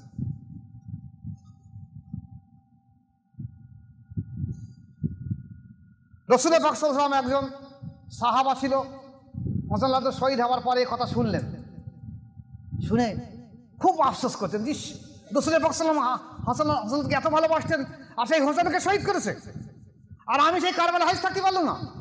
মনের দুঃখে দেয়ালে মাথা ঢুকতে, যে আল্লাহ আমার তুমি তুলে নাও, আমি জীবনে রাখবো না, কেন তুমি আমাকে কারবালায় হাজির করলে না? এই মাথা ঠুকে ঠুকে ঠুকে ঠুকে দেখা যাচ্ছে মাথা ফেটে গেলে রক্ত বাইর হতে লাগলো। সেইভাবে তিনি ইন্তেকাল করলেন। দাফন করার পরে স্বপ্নে সেই সময় যেসব বুজুর্গরা থাকলো তারা জিজ্ঞেস করলো, যে আল্লাহ পাক তোমার সঙ্গে কেমন ব্যবহার করেছে? বলছে, আল্লাহ পাক আমার আহলে বায়াতের সম্মান দেখেছে বলে আমার সমস্ত গুনাহগুলোকে আল্লাহ পাক মাফ করে দিয়েছে। আর আল্লাহ পাক বলেছে, তুমি যখন আমার নবীর ফরজান সন্তানদের উপর তুমি এত মহব্বত দেখিয়েছো, তাহলে তোমাকে জান্নাত দিয়ে আমি ছোট করাবো না। জান্নাতের যে সর্দার হাসান আর হোসেন রাদিয়াল্লাহু আনহু, এই দুই ভাইয়ের খেদমত করার দায়িত্ব আমি তোমাকে দায়িত্ব দিয়ে দিলাম। জান্নাত তুমি তাদের খেদমত করো, এই দায়িত্ব আল্লাহ পাক আমাকে দিয়েছে। তাহলে আহলে বায়াতের সম্মান করলে ইজ্জত থাকবে, না করলে বেইজ্জতি, ধ্বংস হয়ে যাবে। আহলে বায়াতই সব। যারা আহলে বায়াতের বিরুদ্ধাচরণ করতে সব ধ্বংস হয়ে গেছে, কেউ থাকিনি, কেউ না। ইতিহাস যদি বলে থেকে অনেক সময় লেগে যাবে, তবু দুটো একটা কথা বলে নেই। এই কারবালার প্রাণ ধারে দেখা গেছে এবারে লড়াই হবে আশুরার দিনে। পানি বন্ধ করে দেওয়া হয়েছে ফোরাতের কাছে, জায়গা ধরো পানি না পায় হোসেন কাফেলা। ফোরাতের চতুর্দিকে সৈন্যরা দাঁড়িয়ে রয়েছে, এই দিকে সৈন্যরা পানি দেওয়া হবে না, হয় তুমি এদের কাছে আনুগত্য স্বীকার করো, বাদ গ্রহণ করো, তাহলে পানি পাবে না, তোমার পানি পাবে না। এনার একই কথা, যে হাত শয়তানের হাতে হাত দেবে না। তাহলে পানি কেন? পানি আমার যদি আমার সন্তান বিবি বাল বাচ্চা সব যদি শহীদ হয়ে যায় তাতেও আমি রাজি আছি। শয়তানের হাতে হাত দিয়ে আমি বাদ, শয়তানকে আমি নেতৃত্ব মানো। আমার নানার দিনকে মুছে দিতে পারবো না। নানার দিন হলো ইসলামের দিন, আকায়েদের দিন, সেই দিন মুছে দিয়ে আমি শয়তানের দিন প্রতিষ্ঠা করবো? তাহলে আজ যদি আমি আমার জীবন বাজি রেখে যদি এই দিনকার জিন্দা না করতে পারি, তাহলে আমার নানার দিন মুছে যাবে। এখানেই হবে আনা মিনাল হোসাইন, হোসাইন মিন্নি আনা মিনাল হোসাইন। এই হোসাইন না তবে শহীদের পর থেকে এই শহীদের মর্তবার জন্য আবার রাসূলুল্লাহ সাল্লাল্লাহু আলাইহি ওয়াসাল্লাম দিনকে আবার নতুন করে জন্ম হয়েছে। এটা হলো আনা মিনাল হোসাইন, হোসাইনি ও আনা মিনাল হোসাইন, বুঝেছ? যার জন্য ইকবাল রহমতুল্লাহ বলেছেন, কতলে হোসাইন আসল মে मर गए जिनने इस्लाम जिंदा होती है हर करबला के बाद। যে কারবালার প্রান্তরে হোসেন মাত্র শহীদ হয়নি,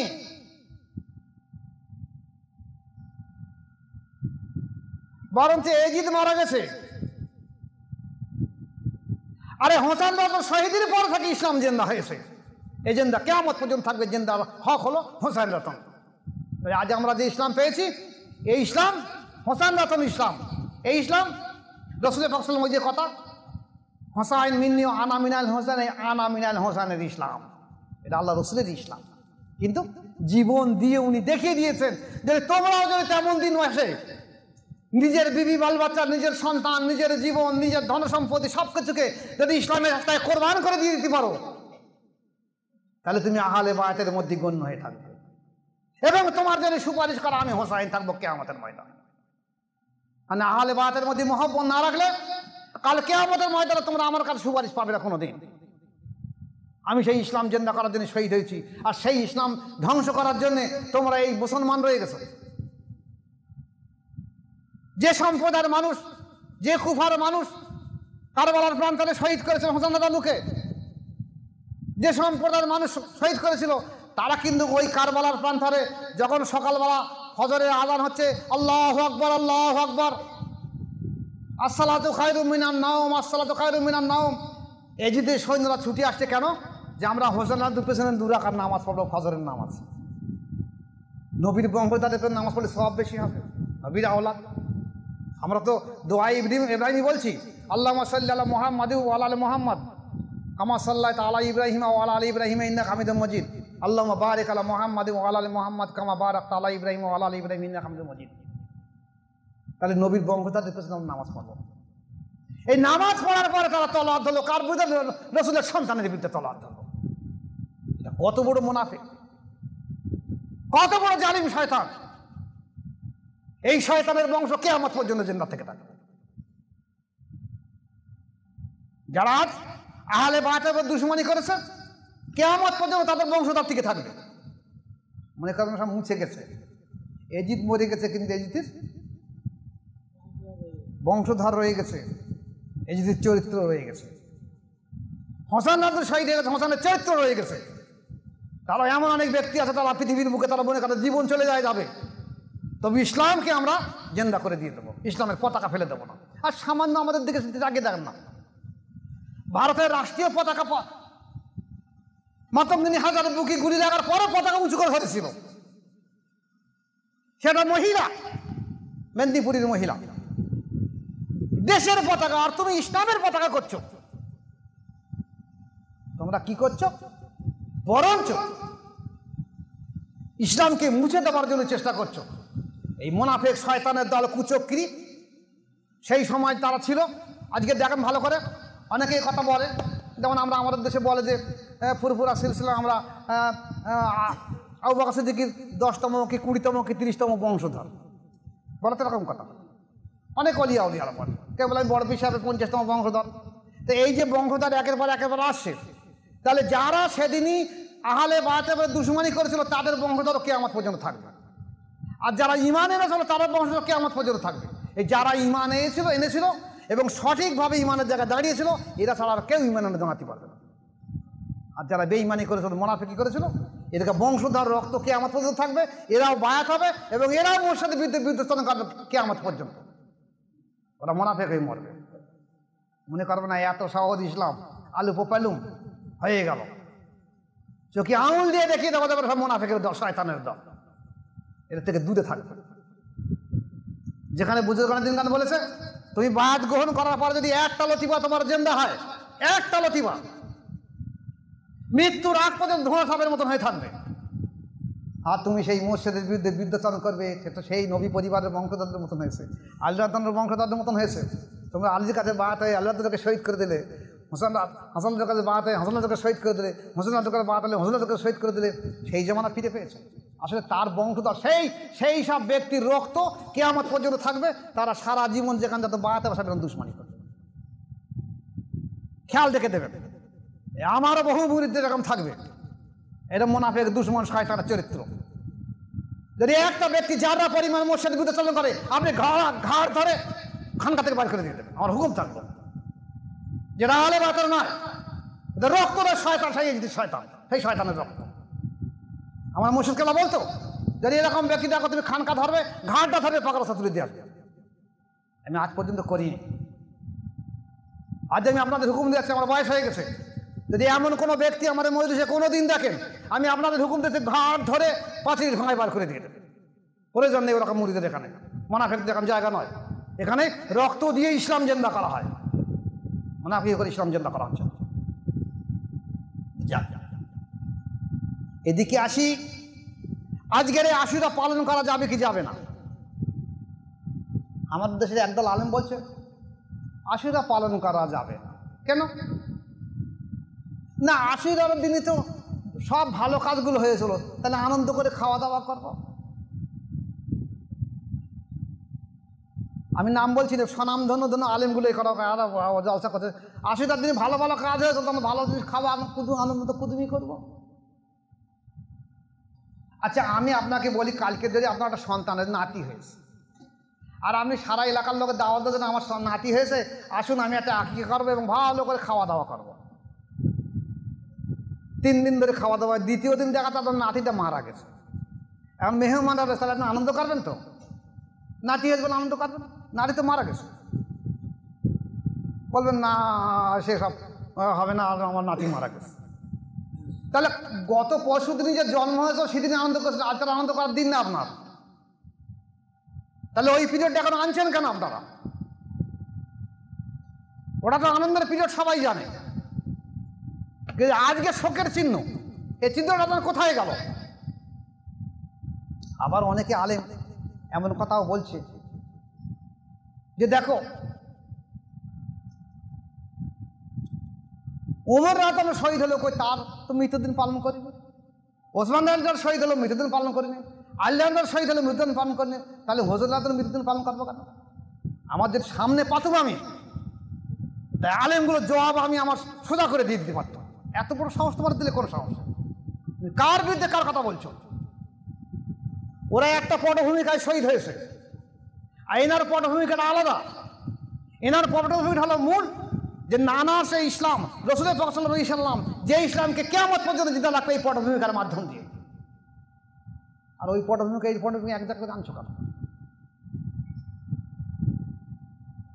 তাহলে দেখা যাচ্ছে আমরা তাহলে মহরমের উদ্দেশ্যে কি করব? যে ওলামারা বলছে মহরমে করা যাবে না, আশুরা করা যাবে না, এরা সব মনে করবেন ওয়াহাবি, শয়তানের দল। সব শয়তানের দল। এরা লেখাপড়া শিখেছে, এরা কোনো জায়গায় বায়াত গ্রহণ করেন, এরা আহলে বায়াতের কেউ নয়। এদের অন্তর আল্লাহর জিকিরে জারি নেই, এদের নফসের তাসকিয়া নেই। এরা ধ্বংসপ্রাপ্ত জাহান্নামী সব, যে নিয়া হোক না কেন। যেখানে আল্লাহ রাসূল সাল্লাল্লাহু আলাইহি ওয়াসাল্লাম বলেছে, যে আল্লাহ পাকও বলেছে যে যদি কোনো ব্যক্তি আমার আউলিয়ার বিরুদ্ধে কোনো রকম মন্তব্য করে, আমি আল্লাহ পাক তার বিরুদ্ধে তলোয়ার ধরি। এখন যদি দেখা যাচ্ছে আমি আউলিয়া না হয়ে থাকি, তাহলে আপনারা আমার বিরুদ্ধে মন্তব্য করার দরকারই নেই, আমি তো এমনি ধ্বংস হয়ে যাবো, আল্লাহ ধ্বংস করে দেবে। তাহলে আপনি আমার বিরুদ্ধাচরণ করে যদি আল্লাহ আমার ভালোবাসে, প্রিয় করে, তাতে আপনি ধ্বংস হয়ে যাবেন, জাহান্নামী হয়ে যাবেন। আপনি কেন কাজ করতে যাচ্ছেন? এবার আসুন, এই কারবালার ইতিহাসে দেখা গেছে হোসেন রাদিয়াল্লাহু যখন একের পর বাচ্চাগুলো যাচ্ছে, লড়াইতে শহীদ হয়ে যাচ্ছে, তখন হোসেন রাদিয়াল্লাহু দেখলেন ওনার ভাই হাসান রাদিয়াল্লাহুর সঙ্গে একবার চুক্তি হয়েছিল যে হাসান রাদিয়াল্লাহুর ছেলে কি নাম, কাসেম রাদিয়াল্লাহুর সঙ্গে হোসেন রাদিয়াল্লাহু বলেছিল যে তোমার ছেলের সঙ্গে আমরা একটা মেয়ের বিবাহ দেবো। সেই মেয়েটার নাম হলো সাকিনা। মেয়েটার নাম হলো সাকিনা। 4 বছর বয়স, তখন বেশি বয়স না, 4 বছর বয়স। তো কাসেম রাদিয়াল্লাহু যখন লড়াইতে যাবে তখন হোসেন রাদিয়াল্লাহু বলে, বাবা তুমি বসো, তোমার আব্বার সঙ্গে একটা ওয়াদা ছিল, তুমি যদি লড়াইতে যাও, যদি শহীদ হয়ে যাও, তাহলে সেই ওয়াদা আমার খেলাফ হয়ে যাবে। আমি তোমার ভাই কালকে আমার কৈফিয়ত চাবে, আমি কি কৈফিয়ত দেবো? নিজের মেয়ে সাকিনা 4 বছর বয়সকে দেখে অজু করে এনে কাসেম রাদিয়াল্লাহুকে অজু করে এনে দুই চাস্ত ভাই বোন দুজনকে ডেকে বিবাহ পড়িয়ে দিয়ে দিয়েছে। বিবাহ পড়িয়ে দিয়ে দিয়েছেন।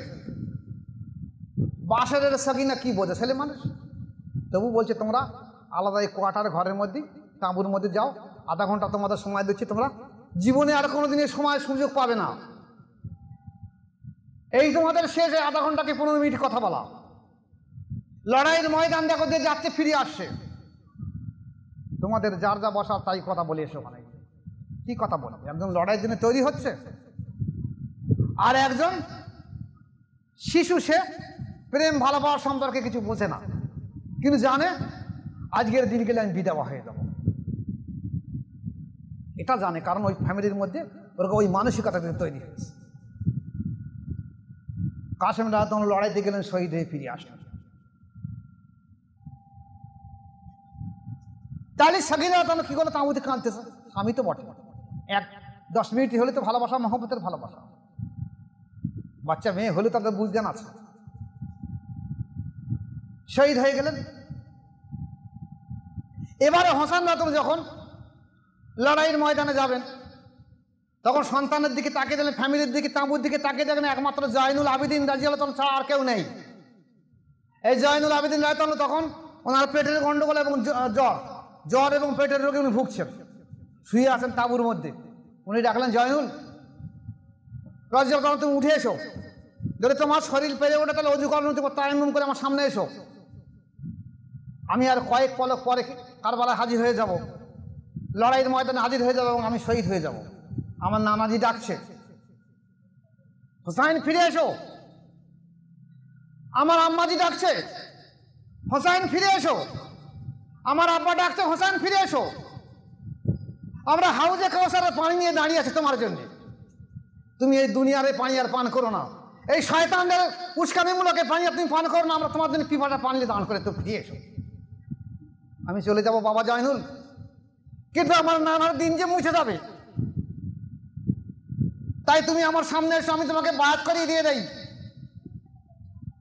আর ইত্তেহাদি তাওয়াজ্জ দিয়ে এই আমার সমস্ত রেসালাত, কামালাত, বেলায়াত যা যেখানে আছে আমার সমস্ত কিছু আমি তোমার ভিতর অর্পণ করে দিয়ে দিলাম। তুমি জীবনে যতদিন বেঁচে থাকবে আমার নানার দিনকে প্রতিষ্ঠা করার চেষ্টা করবে। তুমি মনে করবে যে আমি শহীদ হয়ে গেছি, আমি যাবো, আমার সঙ্গে আর তোমার দেখা হবে না। তুমি এই ফ্যামিলির দিকে তাকিয়ে দেখে নেবে, এদেরকে রাখার চেষ্টা করবে, তোমার দ্বারা আবার ইসলাম জিন্দা হয়ে যাবে। তাহলে হোসাইন রাদিয়াল্লাহু কারবালায় লড়াইতে পৌঁছে যাচ্ছেন, জীবন বাজি রেখে 2 রাকাত নামাজ পড়ে সন্তানদের, বিবি বাল বাচ্চা, মেয়ে ছেলেদের সবাইকে ডেকে বিদায় নিচ্ছেন। তখন উনি চিন্তা করছেন আমার নানার দিন মুছে যাবে, তাই নানার দিনকে কিয়ামত পর্যন্ত জিন্দা রাখার জন্য আমার অসুস্থ ছেলের শরীরকে উনি কি করেছেন? সামনে নিয়ে হাজির করেছেন, তোর দ্বারা দিন জিন্দা হবে, তুমি এই সময়কে বায়াত গ্রহণ করো। তাহলে আজকের যে ওলামারা বলছে বায়াতের প্রয়োজন নেই, কারবালার এই ইতিহাস থেকে তুমি কি শিক্ষা নিয়েছো? হোসাইন রাদিয়াল্লাহু যে কারবালায় শহীদ হওয়ার আগে, যাওয়ার আগে জয়নুল আবেদিন রাদিয়াল্লাহুকে ডেকে উনি বায়াত করিয়ে দিয়েছেন, এই জ্ঞান তোমাদের হলো না? তোমরা কিতাব দেখুনি? কি কিতাব দেখেছো তোমরা?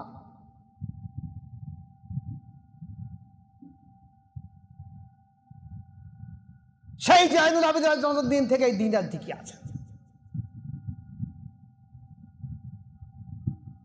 ইতিহাস অনেক বড়, আমি সেদিকে যাচ্ছি না।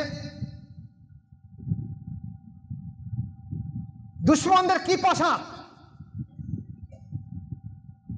তাঁবুর ভিতরে বাচ্চা বাচ্চা সন্তান কান্নাকাটা করছে পিফাটার জন্যে, মেয়েদের পানি নেই, দুধ হচ্ছে না, বাচ্চারা কান্নাকাটা করছে, দুধ পাচ্ছে না।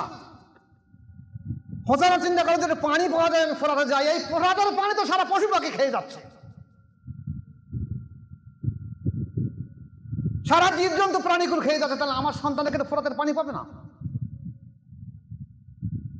কি এমন অন্যায় করে এছাড়া? শিশু বাচ্চা, 4 মাস 6 মাসের বাচ্চা কোলে করে নিয়ে যাচ্ছে, বলছে ঠিক আছে আমার পানি দিতে হবে না, এই বাচ্চাগুলোকে কিছু পানি দাও, ফোরাতের পানি কিছু দাও, আমার তাঁবুর মহিলার কিছু ফোরাতের পানি দিয়ে দাও। ওরা বলছে পানি দেওয়ার হুকুম নেই। পানির বিনিময়ে কি দেওয়া হলো? বিষ মাখানো তীর ছুঁড়ে বাচ্চা আলী আসগারের বুকে মেরে দেওয়া হলো। বাচ্চাটাকে নিয়ে কাঁদতে কাঁদতে কাঁদতে কাঁদতে স্ত্রী কোলে দিয়ে দিতে, দাও তোমার বাচ্চাটাকে ধরো। ওরা আরে দুনিয়ার পানি পান করা হলো না, জান্নাতের পানি পান করবে, হাউজে কাউসারের পানি পান করবে। তোমরা মুসলমান, সেদিনে তোমরা বায়াত গ্রহণ করেছিল সব, প্রত্যেকে, এই প্রত্যেকটা যারা কারবালায় হাজির ছিল সবাই কিন্তু বায়াত ছিল। হয় রাসূলের কাছে বায়াত ছিল, নয় আবু বকর সিদ্দিকের কাছে বায়াত ছিল, নয় আলী রাদিয়াল্লাহু কাছে বায়াত ছিল, নয় ওমর ফারুক, নয় ওসমান গনি, নয় হাসান রাদিয়াল্লাহু, নয় হোসেন রাদিয়াল্লাহু, নয় মুসলিম রাদিয়াল্লাহু কাছে বায়াত গ্রহণ করেছিল তারা। তোমরা কি মুসলমানের বাচ্চা? হ্যাঁ, তোমরা নবীর পরিবারের দিকে তাকালে না? তোমরা এখন নামাজের সময় কি পড়েছো? দোয়া ইব্রাহিম পড়ো না? আল্লাহুম্মা সাল্লি আলা মুহাম্মাদিন ওয়া আলা আলি মুহাম্মাদ কামা সাল্লাইতা আলা ইব্রাহিম ওয়া আলা আলি ইব্রাহিম ইন্নাকা হামিদুম মাজিদ। আল্লাহুম্মা বারিক আলা মুহাম্মাদিন ওয়া আলা আলি মুহাম্মাদ কামা বারাকতা আলা ইব্রাহিম ওয়া আলা আলি ইব্রাহিম ইন্নাকা হামিদুম মাজিদ। ইয়া আল্লাহ, ইব্রাহিম আলাইহিস সালাম তার বংশধরদের উপরে এবং রাসূল পাক সাল্লাল্লাহু আলাইহি ওয়াসাল্লাম তার আহলে বায়াত তার বংশধরদের উপরে তুমি দোয়া দরুদ অবতীর্ণ করো, রহমত বর্ষণ করো। আর এই নামাজের এই দোয়া পাঠ করার পরে সেই বংশধরদের উপর তলোয়ার ধরছো, কিছু কি তুমি নামাজ পড়েছো? আজকের যারা সম্মানীয় ভাইরা আছে, আমার ইউটিউব যারা দেখবে, যেসব ওলামারা, আমার ভক্ত মুরিদ, তামাম বিশ্ববাসী যেসব মানুষ এই বাংলা মিডিয়ার যারা দেখবে, তাদের কাছে আমার অনুরোধ, আপনারা বলুন, আপনারা তো এই দোয়া ইব্রাহিমী পড়ছেন, দরুদ ইব্রাহিমী পড়ছেন, তাহলে আপনারা আহলে বায়াতের উপরে বিরুদ্ধাচরণ করছেন কেন? যারা বায়াত গ্রহণ করেছে তারা আহলে বায়াত, তারা নবীর ইতরাত, তারা নবীর বংশধরকে দিন জিন্দা করে রেখে দেওয়ার চেষ্টা করছে, আপনাদের বিরুদ্ধে করছেন কেন? তাহলে আপনারা কি এজিদের বংশধরদের লোক? আপনাদের এত এজিদ প্রীতি কেন? কেন আপনারা বারবার বলছেন যে হ্যাঁ এজিদের রাজি আল্লাহ বলা যাবে, এজিদ রহমাতুল্লাহ বলা যাবে, এজিদ ভালো মানুষ ছিল, এজিদ সারা জীবন রোজা করতো, এজিদ 5 ওয়াক্ত নামাজ পড়তো, এজিদ তাহাজ্জুদ পড়তো 100 রাকাত করে, এজিদ সারা জীবন নফল নামাজ পড়তো, শুধু 5 দিন বাদে এই এজিদের গোলামিগিরি করার কথা, হোসেনের গোলামিগিরি না করে? যদি এত এজিদ প্রীতি হয়ে থাকে, এত মহব্বত হয়ে থাকে, তা আপনারা আপনার সন্তানের একটা নাম এজিদের নামে রাখুন না। যদি বলেন আমার ছেলেটা বড় হয়ে গেছে, আচ্ছা আমি টাকা দেবো এখনই, ইউটিউবে যারা দেখছেন সবাইকে বলছি আমি টাকা দেবো এখন, যত টাকা লাগে আমি দেবো এখনই। আপনারা গিয়ে কোর্টে গিয়ে এফিডেভিট করে আপনার ছেলেদের নাম আর আপনাদের নাম সব এজিদ রাখুন, টাকা আমি দেবো, 150 টাকা 200 টাকা লাগে আমি দেবো এখন। আমরা সন্তানদের নাম রাখি, কি নাম রাখি? যার যে নাম মহব্বত প্রিয় সেই নামটা তার সন্তানের রাখে। ধরো কেউ কারোর একটা নাম ফাতেমা, খুব প্রিয় নাম, তা সে তার মেয়ে সন্তান হলে কি নাতনি সন্তান হলে তার নাম রাখলো ফাতেমা, বুঝেছে? আমার যখন প্রথম সন্তান হয়েছে, ছেলে সন্তান হয়েছে, আমি মোজাদ্দেদ আল হোসেন রহমতুল্লাহ নাম অনুসার বলি ওনার নাম তো আহমদ ফারুক সেরিন, আর রাসূল পাক সাল্লাল্লাহু আলাইহি ওয়াসাল্লামের নামও তো আহমদ, মোহাম্মদ আর আহমদ, তা ওর নাম আহমদই থাক, তাহলে আমি মোহাম্মদ করে রেখেছি নাম। তা তোমরা যদি এজিদ প্রীতি হও, তা তোমাদের একটা সন্তান নাতি পোতার নাম একটা এজিদের নাম রাখো, তারপরে তো তোমরা কেউ রাখবে না। তোমরা আসলে আহলে বায়াতের দুশমন, এই দুশমনি করার জন্য তোমাদের এই আদর্শ, এই কালচার। এই এজিদ, এই নারাদাম, এই মুনাফিক, এই শয়তানের দ্বারা কি করেছিল? 72 জন শুধুমাত্র হোসেন রাতানুর বংশধর শহীদ হয়েছিল, আর বাকি কিছু ওনার মুরিদ ভক্তরা শহীদ হয়েছিল। এই দেখে দেখে দেখে দেখে এই বংশধরদের মাথাগুলো কেটে নেওয়া হয়েছে। নিয়ে লাশগুলোকে পাশাপাশি রেখে দিয়ে এদের রাগ তখনও মিটিনি। এরা বলছে ঘোড়া ছুটে দেওয়া হোসেন রাতুর লাশের উপর দিয়ে, এই লাশ মোবারক যেন কারবালার মালির সঙ্গে যেন মিশে চলে যায়। রাগ তখনও মিটিনি। তলোয়ার বা বর্ষা বিদ্ধ করে এই মাথা মোবারক হযরতের মাথা মোবারক নিয়ে কুফা এবং দামাশকাসের অলিতে গলিতে ঘোরানো হয়েছিল বলে বলা হয়েছিল, তোমরা যদি কেউ হোসেন রাজার নামে ধন্যবাদ সূচক কথা বলো বা ভালো কথা বলো, তাহলে তোমাকে ওই হোসেন রাজার মতো মাথা কেটে ফেলে দেওয়া হবে। ভয়তে এমন মুসলমান ছিল কথা বলিনি সেদিন। কিছু কিছু ব্যক্তি কথা বলেছিল, তাদেরকে শাস্তি পেতে হয়েছিল। কাউকে আসার মেরে দেওয়া হয়েছিল, কাউকে দুতলার মধ্যে ফেলে মেরে দেওয়া হয়েছিল, কাউকে কোতল করে দেওয়া হয়েছিল, তাও তারা মেনে নিয়েছিল। অনেক ইহুদি খ্রিস্টান নাসারারাও হোসেন রাজার এই অবস্থা দেখে কান্নাকাটা করেছিল এবং তাদের কাছে প্রার্থনা করেছিল, তাদেরকে শহীদ করে দেওয়া হয়েছিল। কিন্তু যারা ঈমান এনেছিল সেই সব আহলে বায়াত, তারা কোথায় গেল? তারা কেউ কথা বলতে পারে এটা ভয়তে, শাসক গোষ্ঠীর কাছে ভয়তে কোনো কথা বলতে পারেনি। কিয়ামত পর্যন্ত এই অবস্থা থাকবে। যেদিন দেখবেন আমার মতের হতভাগা আহলে বায়াতের দাবিদার যদি আমার দুশ্মন না থাকে, মনে করবেন আমার ভেতরে ঈমান আমার কিছু নেই, আমি সাধারণ মানুষের মতন হয়ে গেছি। আর যদি মনে করেন যে আমার পাড়া প্রতিবেশী দেই দুশ্মনী করে, আমার মুরিদরাও আমার উপরে মুনাফিকি করে, দুশ্মনী করে, তাহলে মনে করেন নিশ্চয়ই আমার এখানে ঈমান আছে। নতুন করে এরকম করছে কেন? যেখানে কিছু নেই তার কিছু বলবেন। আর যেমন পীর সাহেবের কাছে যেখানে কিছু নেই তার কাছে বায়াতে তার নামে কোনো কথা বলে না, কিন্তু এখানে বলছে কেন? এটা আসলে এদের রক্ত ওই রক্তের রয়ে গেছে, তাই এরা এরকম বিবেচনা করে। এই হোসেন রাজু মারা কোথাও শহীদ হওয়ার পরে দেখা যাচ্ছে তখন ঘোড়া ছুড়ে দেওয়া হলো, এরপরে ওই সৈন্যদের রাগ মিটিনি। রাগটা কি? যে বায়াত গ্রহণ করিনি কেন, এত বড় সাহস। রাগের বহিঃপ্রকারের ফুটে উঠতে লাগলো আস্তে আস্তে। কি করা হলো? দাও ওই মেয়েদের তাবুগুলো ধরে দাও।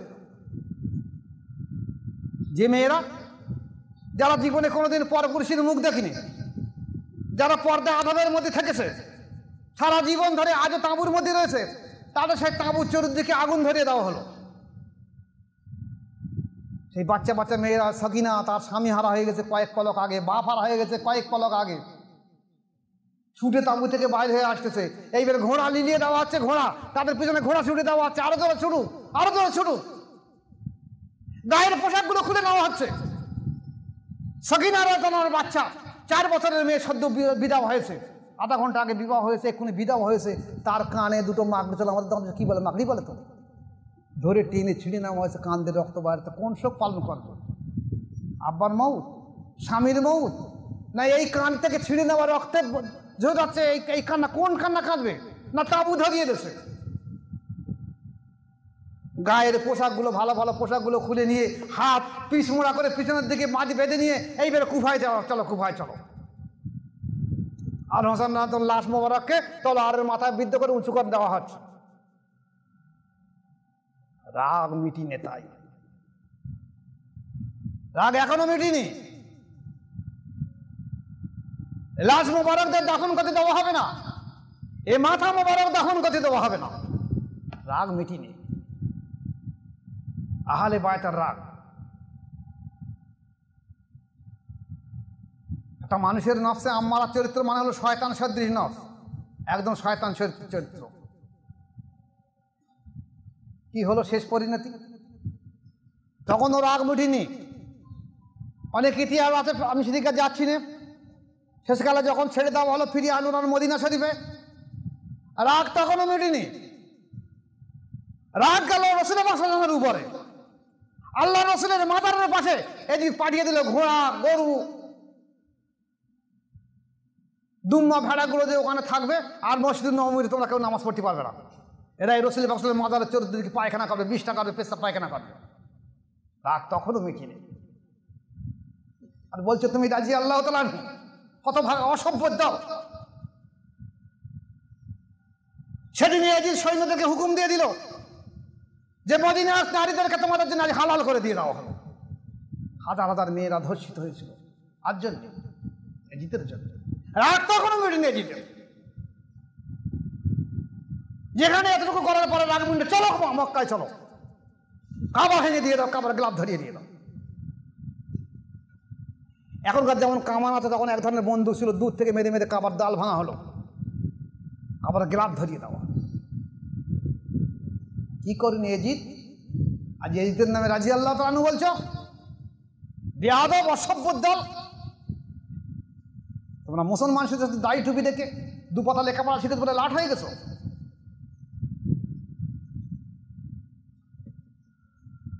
আজ যদি আহলে বায়াত না হোসেন আব্দুল শহীদ না হতো, তাহলে ইসলাম আজকের পুনর্জন্ম ফেরত। এখন যদি বলেন আমি বায়াত হবো কেন, একটা ছোট ঘটনা বলে দিই তাহলে। আমাদের মাসপুকুরি কি নুরুদ্দিন শেখ আসো এদিকে সব, নুরুদ্দিন শেখ আছে নাকি মাসপুকুরে? নুরুদ্দিন শেখ এদিকে সব। আহলে বায়াতের কি মর্যাদা দেখেন, চলে আসেন বসে।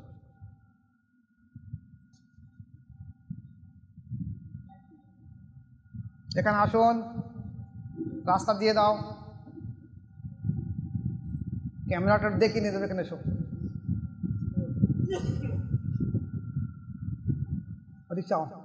এ হলো নুরুদ্দিন শেখ, মাসপুকুর বাড়ি। কোন থানা? বারাইপুর থানা, মাসপুকুর। ওনার স্ত্রী গত মাসের 14 তারিখে, এটা তো জুলাই মাস, গত জুন মাসের 14 তারিখে চিত্তরঞ্জন হসপিটালে ভর্তি হয়েছে। ভর্তি হওয়ার পরে 13 তারিখে বোধ হয় ওনার কিডনি আর কি গলব্লাডার পাথরের 2-3টি অপারেশন, সেখানে করার পরে সকালবেলা ওনাকে ডেকে ওনার কাছ থেকে হসপিটালেতে সই করে নেয়, যে বন্ডে সই করে দিতে হয়, যে মারা গেলে আমরা দোষী না, সই করে দিয়েছে। কিন্তু ডাক্তারগুলো দেখছে এই যে ব্যক্তি, এর মুখ চেহারা একদম গরিব মানুষ, নিজেও ছাপোষালো। তো বলছে ডাক্তারবাবু আমি পয়সা করে কিছু দিতে পারবো না, আমার কিচ্ছু নেই, আমি গরিব মানুষ, আমার চেষ্টা করেন যত ভালো পারেন, আমি কিচ্ছু করতে পারবো না। এই মুখের চেহারা দেখে ডাক্তার ঠিক আছে আমরা সব চিকিৎসা করবো। ওটিতে নিয়ে গেল, বেলা 9টা থেকে 4টে পর্যন্ত ওটি। বড় অপারেশন তো, এই অপারেশন পর দেখা তার জ্ঞান ফেরে না, এবং প্রেশার দ্রুত থেকে দ্রুত গতি নেমে আসছে, হার্ট আর চলছে না। ডাক্তাররা তখন নিচে এসে বলে কি করে এই মানুষটার সামনে যাই, গরিব মানুষ দেখলে তো দুঃখ লাগে। তো এসে বলো দেখো তোমরা যে ধর্মের মানুষ হও, সেই ধর্মের তোমরা ঈশ্বরের কাছে প্রার্থনা করো তোমার স্ত্রীর জন্য, তোমার স্ত্রীর শরীর খুব খারাপ। তবু ডাক্তাররা বয় না মারা গেছে। আর আমরা যে যে ধর্মের মানুষ, সেই ধর্ম হিসেবে আমরা একটু ঈশ্বরের কাছে প্রার্থনা করি যে তোমার স্ত্রী ভালো হয়ে যাক। আগে মন বোঝানোর জন্য আচমকাটা ধাক্কা নিয়ে দিয়ে চলে গেছে। ইনি কাঁদা কাটা করতেছে। ডাক্তাররা দেখলো রুগী ডেড, কিছু নেই, আর হাঁটা চলছে না। আরও ওটি আছে, ডাক্তাররা এই প্রেসারে করে পাশে সরিয়ে দিল, পাশে রেখে দিল, দিয়ে একটা কাপড় এই পর্যন্ত ঢেকে দিয়ে দিল। যে ডাক্তাররা ডেথ সার্টিফিকেট দেখার আগে 3 ঘন্টা থেকে 4 ঘন্টা দেরি করবে, তারপর ডেথ সার্টিফিকেট দেবে। তার আগে যদি ডেথ সার্টিফিকেট দেওয়া যদি রুগী বেঁচে ওঠে, তাহলে কিন্তু কৈফিয়ত দিতে হবে। তাই ওখানে রেখে দিয়ে দেবে, রুগীটা রেখে দিয়ে ওরা অন্য অপারেশন করছে। 3 থেকে 4 ঘন্টা পরে রুগী তো ডেড, হঠাৎ রুগীটা কথা বলে উঠলো।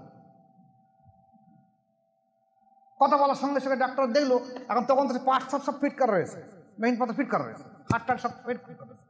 দেখা গেল সঙ্গে সঙ্গে ওর হার্ট ওকে চলছে একদম, এবং সমস্ত যন্ত্রগুলো সব ঠিকঠাক সাপ্লাই যাচ্ছে। ডাক্তার বললো কীভাবে, কি মিরাকল নাকি? মরা রুগী জানতে হবে তো মিরাকল। জিজ্ঞেস করলো কী ব্যাপার?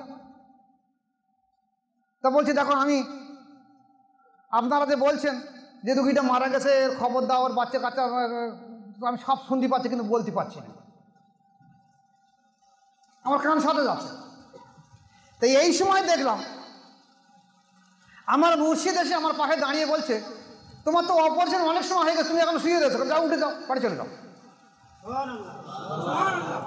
বলার সঙ্গে সঙ্গে আমার চেতনা ফিরে আসলো, আমি আউ করে উঠলাম। ডাক্তাররা ছুটে আসলো। এই ডাক্তার দেখলো সমস্ত পার্ট তো সব ওকে চলছে। তাড়াতাড়ি ওনাকে নিয়ে আবার ওনার বেডে শুয়ে দিয়ে দিল। ওনার স্বামীকে খবর দিল, ফিরে আসলো, দেখাশোনা করে দিল, তোমার স্ত্রী ভালো আছে দেখে দাও। ডাক্তাররা বলছে কি মিরাকল, কি ব্যাপার? তা মেয়েজনা বলছে আমি তো জানি না, তবে আমার মুর্শিদ, আমি দেখলাম উনি আমার কাছে মাথায় হাত দিয়ে বলছে তুমি এখন শুয়ে আছো, কারণ তোমার তো অপারেশন হয়ে গেছে 3 ঘন্টা আগে, তুমি উঠে বাড়ি চলে যাও। তো ওরা তো বলতে বলে মুর্শিদ আবার শিখি। তাহলে কি আমাদের দীক্ষা গুরু বলে তাই? এখন ওরা তো ওসব বোঝে না, বলে তাই হবে বোধহয়। ডাক্তাররা বুঝলো একটা হিন্দু খ্রিস্টান জৈন ডাক্তার, তারা বলতে লাগলো যে তাহলে দীক্ষাগুরু সত্যিকার তো প্রয়োজন আছে, দীক্ষাগুরু সত্যি প্রয়োজন আছে, মুর্শিদের প্রয়োজন আছে, যে সম্পর্কে বড় পীর আব্দুল কাদের জিলানী রহমতুল্লাহ আলাইহি হাদিস দিয়েছেন যে যদি কোনো ব্যক্তি ইলমে মারেফাত শিক্ষা করতে করতে মারা যায়, আল্লাহ পাক তার কবরে 2 জন ফেরেশতা পাঠিয়ে দেবেন। তারা কিয়ামত পর্যন্ত তাকে ইলমে শরিয়াত এবং ইলমে মারেফাতের শিক্ষা দেবে এবং কিয়ামতের ময়দানে সে আলেম এবং আশিক এবং আবেদ হয়ে উঠবে। বড় পীর আব্দুল কাদের জিলানী রহমতুল্লাহ আলাইহি বলেছে ফেরেশতারা তো ইলমে মারেফাতের মোহ জানে না, তাহলে ফেরেশতা সেখানে কি করবে? বরং যে একদিকে তার মুর্শিদের রুহানি ফয়েজ থাকবে, আর একদিকে রাসূল পাক সাল্লাল্লাহু আলাইহি ওয়াসাল্লামের রুহানি ফয়েজ থাকবে। সিরাজুল আজহার কিতাবের মধ্যে পরিষ্কার লিখেছে বড় পীর সাহেব যে একদিকে তার মুর্শিদ থাকবে, একদিকে তার রসুল থাকবে, 2 মহান সাধক। এই বলতে 2 ফেরেশতা বলতে নবী ও ওলির রুহানি শক্তি। এই 2 রুহানি শক্তির মাধ্যম দিয়ে তাকে ইলমে মারেফাতে দিয়ে এমনভাবে তাওয়াজ্জুহ ফয়েজ দিয়ে দেবে যে কাল কিয়ামতের ময়দানে সে আলেম এবং আশেম এবং আবেদ হয়ে উঠবে। পক্ষান্তরে কোথায় ছিল মুমিন?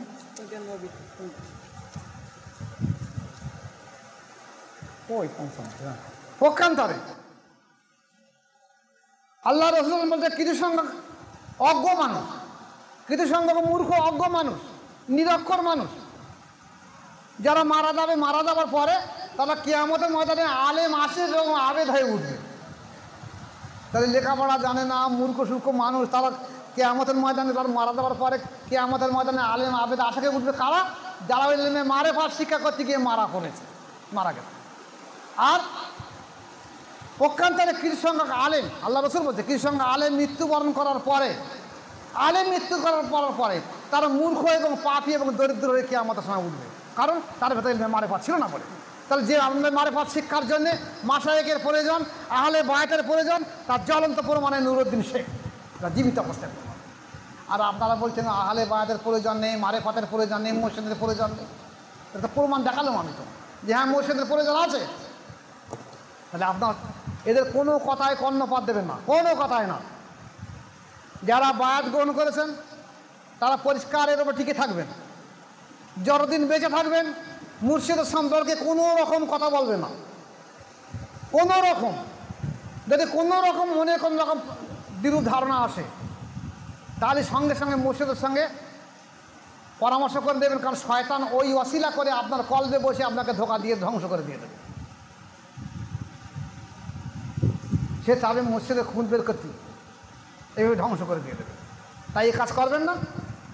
আর বায়াত গ্রহণ করে যদি একটা লতিফাত জিন্দা হয়, সে মুর্শিদের কাছ থেকে কোনোদিন জীবনে যাবে না। যারা করেছে তারা সব জাহান্নামী হয়ে যাবে। আজকে যদি না হয়ে থাকে দেখে রেখে দেবেন, রাসূল পাক সাল্লাল্লাহু আলাইহি ওয়াসাল্লামের কাছে একজন ওহী লেখক ছিল, ওহী লেখক, যে আল্লাহ রাসূলের কাছে বায়াত গ্রহণ করার পরে আবার অস্বীকার করলো যে এসব ওহীটাই কিছু না, মুহাম্মদ সাল্লাল্লাহু আলাইহি ওয়াসাল্লাম রাত্রি স্বপ্ন দেখেন আমার বলে আমি লিখে দেই। এ কোরআন মুহাম্মদ সাল্লাল্লাহু আলাইহি ওয়াসাল্লাম বানানো গল্প। কী হলো তার শেষ পরিণতি? মারা যাবার পরে সে তো বাদ ছিল, 6-7 বছর ওহী লিখেছে, সাহাবারা কেউ দাফন করতে যায়নি, আল্লাহ রাসূলও যায়নি দাফন করতে। দাফন করে দেওয়া হলো, সকালবেলা গিয়ে দেখা যাচ্ছে সেই লাশটা কবরের উপরে শোয়ানো আছে উলঙ্গ ন্যাংট হয়ে। আবার ফের তার কাফন পরিয়ে আবার ফের লাশ খুঁড়ে ফের দাফন করে দেওয়া হলো। তারপর দিন দেখা গেলো ফের সেই লাশটা কবরের উপরে আছে, রাত্রিতে সকালে দেখা গেলো ন্যাংট হয়ে আছে। এইভাবে 1 দিন 2 দিন 5 দিন 7 দিন হওয়ার পরে তার বংশধররা এসে আল্লাহ রাসূলের কাছে কাঁটা করে ইয়া রাসূলুল্লাহ, সে তো মরে গেছে, জাহান্নামী হয়ে গেছে, কিন্তু আজ দুনিয়ার বুকে এই যে তার বেইজ্জতি, আমরা বংশধর আমাদের কষ্ট লাগছে, আপনি একটু দোয়া করে দেন। কিসের জন্য? আহলে বায়াতের জন্য। রাসূল পাক সাল্লাল্লাহু আলাইহি ওয়াসাল্লামের 2 মেয়ে জায়নাব আর রোকেয়া রাদিয়াল্লাহু তাআলা আনহা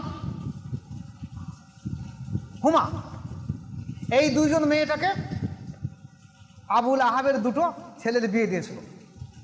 একটার নাম হলো উতবা, একটার নাম হলো ওতাইবা, দুই শয়তান। এই দুজনা আবুল আহাব বলেছিল যে আল্লাহ রসুলের মেয়েকে তোমরা তালাক দিয়ে দাও, নতুবা তোমাদের আমরা সম্পত্তি দেবো না, বাড়ি রাখবো না। তাই তালাক দিয়েছিল। এবং রসুল পাক সাল্লাল্লাহু আলাইহি ওয়াসাল্লামের দেখা হলে রসুল পাক সাল্লাল্লাহু আলাইহি ওয়াসাল্লামের দিকে মুখ করে থুতু ফেলতো। তাই আল্লাহ রসুল বলেছিলেন যে আল্লাহ, তোমার এই দুনিয়ায় কি এমন কোনো জালিম জানোয়ার নেই যে এই শয়তানের জন্য যথেষ্ট হয়ে যায়? আবুল আহাব ভেবেছিল যে আল্লাহ রসুলের কথা জীবনে মিশাবে না, কারণ বন্দুকের গুলি মিশাবে, রসুলের কথা মিশাবে না। তাই এই উতবা আর ওতাইবাকে সবসময় কাছে করে রাখত। যখন ব্যবসা করতে যেত তখন সেই বহু লোক একসঙ্গে ব্যবসা করে যেত, মালপত্র দেখে আর সেই উপর রেখে দিত যে আল্লাহ রসুল যখন বলেছে ও নিশ্চয়ই কোনো পশু ওকে হত্যা করে দেবে।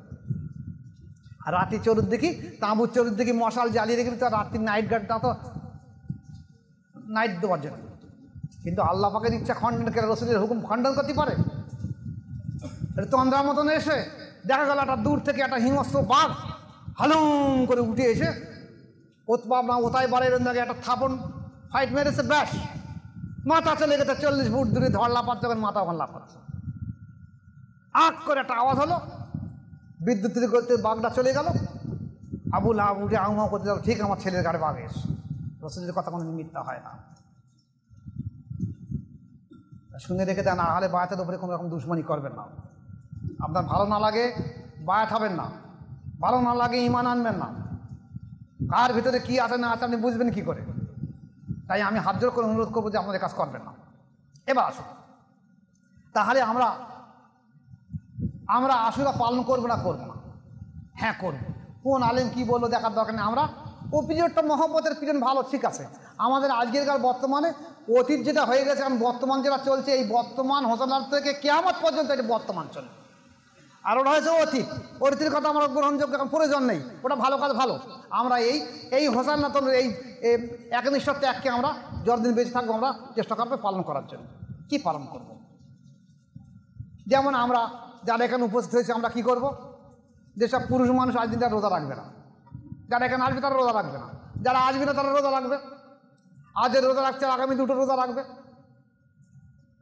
কোরআন তেলাওয়াত করবে, কোনো অসহায় এতিম এসির কাঙাল মিসকিনকে কিছু খেতে দেবে বা কিছু পয়সা করে কিছু কাপড় পোশাক দেবে, একটু কবর মাজার জিয়ারত করবে, নিজের মা বাবা আত্মীয় স্বজনের মাজার জিয়ারত করবে, কিছু খিচুড়ি রান্না করে বিলি করে দেবে, কিছু পায়েস রান্না করে বিলি করে দেবে। যে যেভাবে পারে একটা ভালো কাজ করবে, তাদের উদ্দেশ্যে সব ওখানে করো। এই সবটা তার প্রয়োজন নেই, তাদের প্রয়োজন নেই, আমার প্রয়োজনের জন্য আমি করছি। আমি করলে তারা সন্তুষ্ট হয়ে আল্লাহর কাছে রহমত বর্ষণ ফরিয়াদ করবে যে আল্লাহ আমার উপরে যেমন মহব্বত করেছে, আল্লাহ তুমি তাদের উপরে মহব্বত রেখে দিও। তাই তাদের নেক দোয়া পাওয়ার জন্য আমি করছি, আমি তাদের সন্তুষ্টের জন্য করছি না, কারণ তারা সব জান্নাতি। আমি করছি আমার জন্য। অনেকে বলছে তারা তো জান্নাতে, তার জন্য করা যাবে কেন? আমি তাদের জন্য করিনি। আমি আমার বংশধর, আমার সন্তান সন্ততি, আমার দিদি বাল বাচ্চা, আমার জীবনের জন্য, আমার আহলে বার জন্য করছি। তার জন্যে তারা আল্লাহর কাছে দোয়া করবে, আমরা সন্তুষ্ট হব। আর আহলে বায়াত জিন্দা করার জন্য আমাদের এই কাজগুলো করে যেতেই হবে কিয়ামত পর্যন্ত। যদি না করেন তাহলে কিন্তু আপনি আহলে বায়াতের মধ্যে থাকতে পারবেন না। আবার বলে দিই, একটা শেষ কথা বলে দিয়ে বিদায় নেব। ইসলামের ঝান্ডা আজ 200 বছর ধরে ওয়াহাবিরা মুছে দেওয়ার চেষ্টা করেছে। তাহলে কি এ দিন জিন্দা হবে না? হ্যাঁ হবে। আল্লাহ রসুলের হাদিস এসেছে প্রত্যেক শতাব্দী 100 বছরের পরে এক এক সংস্কার বা মোজাদ্দের জন্মায় পৃথিবীর বুকে। তাদের দ্বারা ইসলামে মুছে দেওয়া, ইসলাম আবার জিন্দা হবে। তারা আগেকার জামানার নবীদের যেমন দরজা সম্মান দিয়েছিল আল্লাহ পাক, এই জামানার ওলিদের দরজা সম্মান আল্লাহ পাক তেমন দিয়ে তারা এই মুছে দেওয়ার দিনকে জিন্দা করে দেয়। যেমন আমি একটা ঘটনা আপনার সময় বলেছি এবং আজও শেয়ার করে দিয়ে দেয় যে বর্তমান অবস্থাতে ইসলামের এই অবস্থা। আমি বসে আছি চুপচাপ, একদিন এই কুতুবখানার মধ্যে দেখলাম এই 9-1 বাস স্ট্যান্ডের ওখানে যে 2তলা বাড়ি আছে, ওই বাড়ির সামনে একটা আমাকে দিয়ে একটা বিরাট বড় পতাকা তুলে দেওয়া হলো। মোটা পাইপ দিয়ে বিরাট সবুজ রঙের পতাকা, ইসলামী ঝান্ডা। পতাকাটা তুলতে গিয়ে ডান্ডা হেলে যাচ্ছে বলে আমি আবার দুতলায় উঠে দড়ি দিয়ে ভালো করে বেঁধে দিলাম। নারায়ে তাকবীর, আল্লাহু আকবার, নারায়ে রিসালাত ইয়া রাসূলুল্লাহ। এই ঝান্ডা তুলে দেওয়া হয়েছে আশুরার দিনে। এবার আমি তাকিয়ে দেখলাম, তখন আমার কাষ্ঠের অবস্থা। দেখলাম আমার পাশে অন্য একটা দল, অন্য একটা মত পথ একটা ছোটো পতাকা টাঙিয়ে দিয়েছে। দিয়ে আমাদের পতাকার দিকে তাকিয়ে তার একটা লজ্জা শরম লাগছে যে এত বড় পতাকা সামনে ছোটো পতাকা দিয়েছি, ওরা ছুটে পালিয়ে গেছে। তাহলে এই ইসলাম জেন্ডা হয়ে গেছে, কারোর ক্ষমতা নেই রুখে দেওয়ার মতো না। এই ইসলাম এখানে থেকে জেন্ডা হয়ে গেছে। এ ভাঙড় না, পশ্চিমবাংলা না, ভারতবর্ষ না, উপমহাদেশে ইসলাম চলছে, আপনারা জানেন না। তাই আমার কাছে একটা দিন থাকলে দেখতে পাবেন যে ইসলাম কি হারে দ্রুত থেকে দ্রুত করতে চলছে। আজ বাংলাদেশে হাজার হাজার আলেম ওলামা পীর মাশায়েখরা বায়াত গ্রহণ করছে। আসামে হাজার হাজার আলেম ওলামারা পীর মাশায়েখরা বায়াত গ্রহণ করছে। ভারতবর্ষের এমন কোনো রাজ্য নেই যে রাজ্যের মানুষ বায়াত গ্রহণ করছে না। হাজার হাজার আলেম ওলামারা, তারা যদি সব এখানে আসতো তাই এরকম খানকার মতন আমার 50টা খানকা লাগতো এখানে। আল্লাহর অশেষ দয়া, ইসলাম জিন্দা হয়ে গেছে, কোনো সন্দেহ নেই। আপনার টিকে থাকবেন, চেষ্টা করবেন ইসলামকে জিন্দা রাখতে দেওয়ার জন্য। আর প্রত্যেক বছর এই মহরম থাকবে, এ ডেট থাকবে, আমি সেজদা শরীফ লিখে দেবো। আশুরার দিন এখানে থাকবে প্রত্যেক বছর, আপনারা অবশ্যই থাকবেন, আশুরা হাজির থাকবেন। বাড়ি মেয়েদের বলবেন আজ কাল পরশু 3টে রোজা রাখতে। কারোর দিকে প্ররোচনায় পা দেবেন না, নিজেরা নিজের দাঁড়িয়ে থাকুন। আপনি আমার কাছে তরিকা করবেন, আর ওই যার নফসের ইসলাম নেই, কলব জারি নেই, সেই সব আলেমের কাছে মশলা জিজ্ঞেস করবেন, আর সে বলে দেবে, আর আপনি তাই মেনে নেবেন, কাজ করবেন না। যার যা প্রশ্ন থাকে লিখে আমার কাছে জানাবেন। আমি যদি না পারি আমি 1 দিন 2 দিন 7 দিন সময় নেব, কিন্তু কোনো প্রশ্ন ওদের কাছে করাবেন না, ওরা আপনাকে বিভ্রান্তে ফেলে দিয়ে দেবে। ওরা নিজেরা কিছু বোঝে না, গোমরাই পথভ্রষ্ট, ওরা আপনাকে এমন বিভ্রান্তে ফেলে দেবে যে আপনি ধ্বংস হয়ে যাবেন। আর তরিকার উপরে কায়েম থাকবেন। তসবিহ, জিকির, মোরাকাবা, নামাজ জীবনে কেউ কম করাবেন না। যদি কেউ একবার তসবিহ কম করেছেন, জিকির কম করে, বলা হয়েছে যখন আপনি জিকির বন্ধ করবেন সঙ্গে সঙ্গে শয়তান আপনার কলবে বসে থাকবে।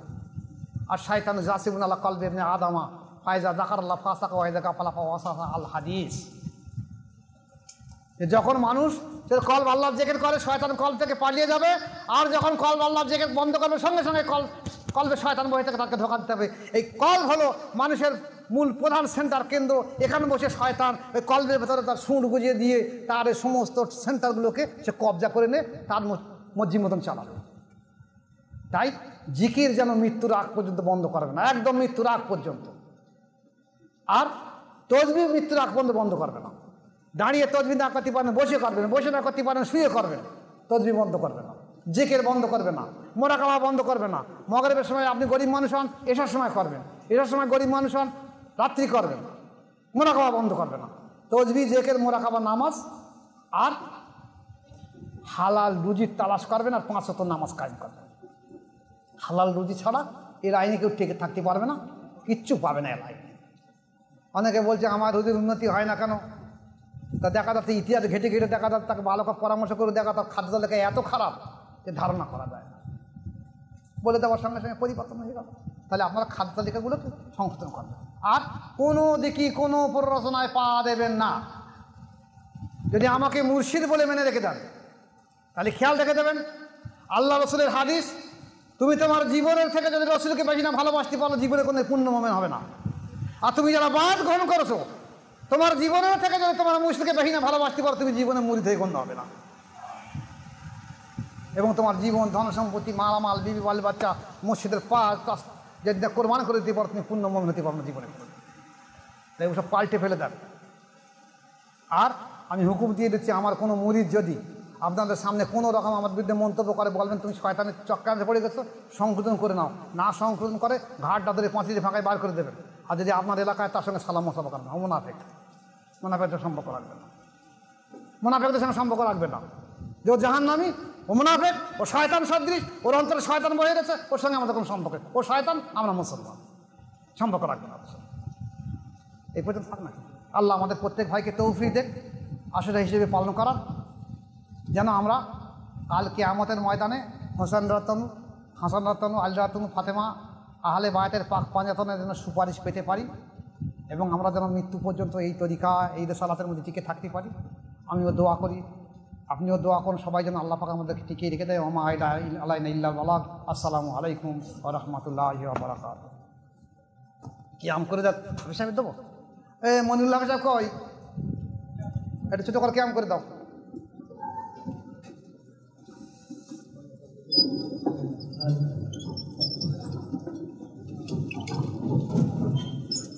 আগামী সপ্তাহে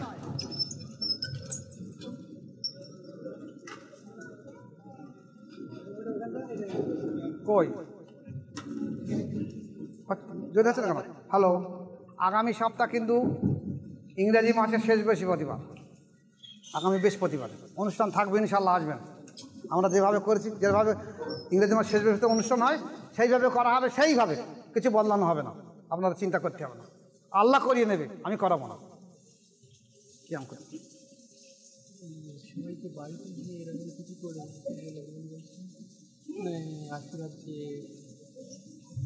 আর একটা কথা, আপনারা তো আজ বাড়ি যাবেন, সবাই যে থাকবেন দু একজন মুসলিম আলাদা কথা, সবাই বাড়ি গিয়ে কিন্তু এই দিনকে জেন্দা করার নিয়ত রাখতে হবে। আপনারা বাড়ি গিয়ে আজকে চেষ্টা করবেন, যারা সন্ধ্যের মধ্যে বাড়ি যাবেন তারা চেষ্টা করবেন এক আধ কেজি চাল ডাল আলু খিচুড়ি রান্না করে বিলি করে দেওয়ার জন্য, যে আমরা আশুরা পালন করছি। এখন দুপুরে যেহেতু আমরা খানকা শরীফে ছিলাম তাই করছি, না হলে রাত্রি করবেন, করে দেবেন। যদি একান্ত সময় না পান কাল করে দেবেন, প্রত্যেকে বলেছে করে দেবেন। প্রত্যেকের এলাকা যদি মনে করেন আমরা গ্রামে 10 জন আছি, 10 জন মিলে করবো, 10 জন মিলে করে দেবেন। যদি মনে করেন একা আছে, আমি একা করে দেবো, একা করে দেবেন। পালন করতে হবে সবাইকে, প্রত্যেক গ্রামে। এই আস্থার দেখা আছে, আমাদের গ্রামে হতো না। এই আমাদের দেখে এখন দেখো, ওখানে কি দেখোকে 2 হাঁড়ি খিচুড়ি রান্না করতে বিলি করে দেওয়ার জন্য। তাহলে এই দেখি বলে দেখার দেখি চাষ আর পাশাপাশি বাস না কি বলে না, তা আমাদের দেখে যদি এরা শিখে ফেলে তাহলে আর আমরা শিখবো না, কেন আমরা করবো। আসলে দিন দিন দেখো তখন আস্তে ওয়াবির এমনি যত হয়ে যাবে, মানে সেই পেশার গল্পের মতন হয়েছে।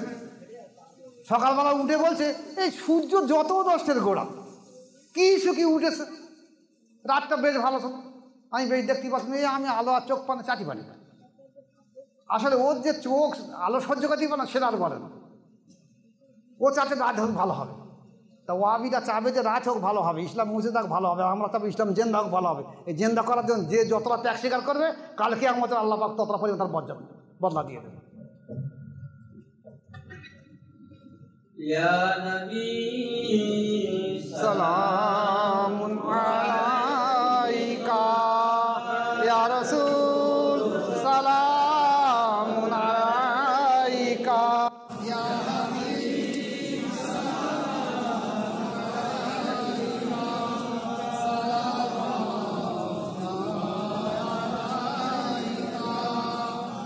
ইয়া রাসূলুল্লাহ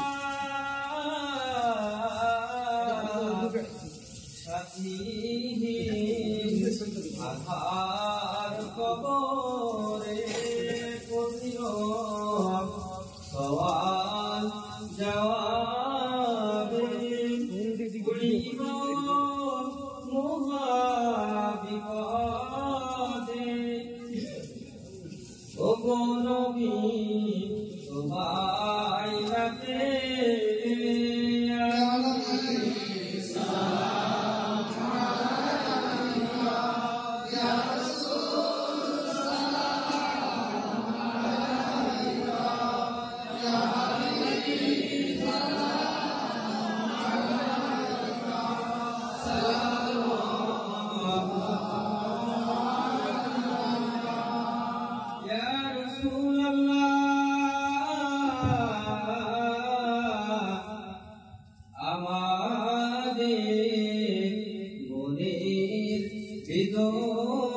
নবী গো দিতে বারে বার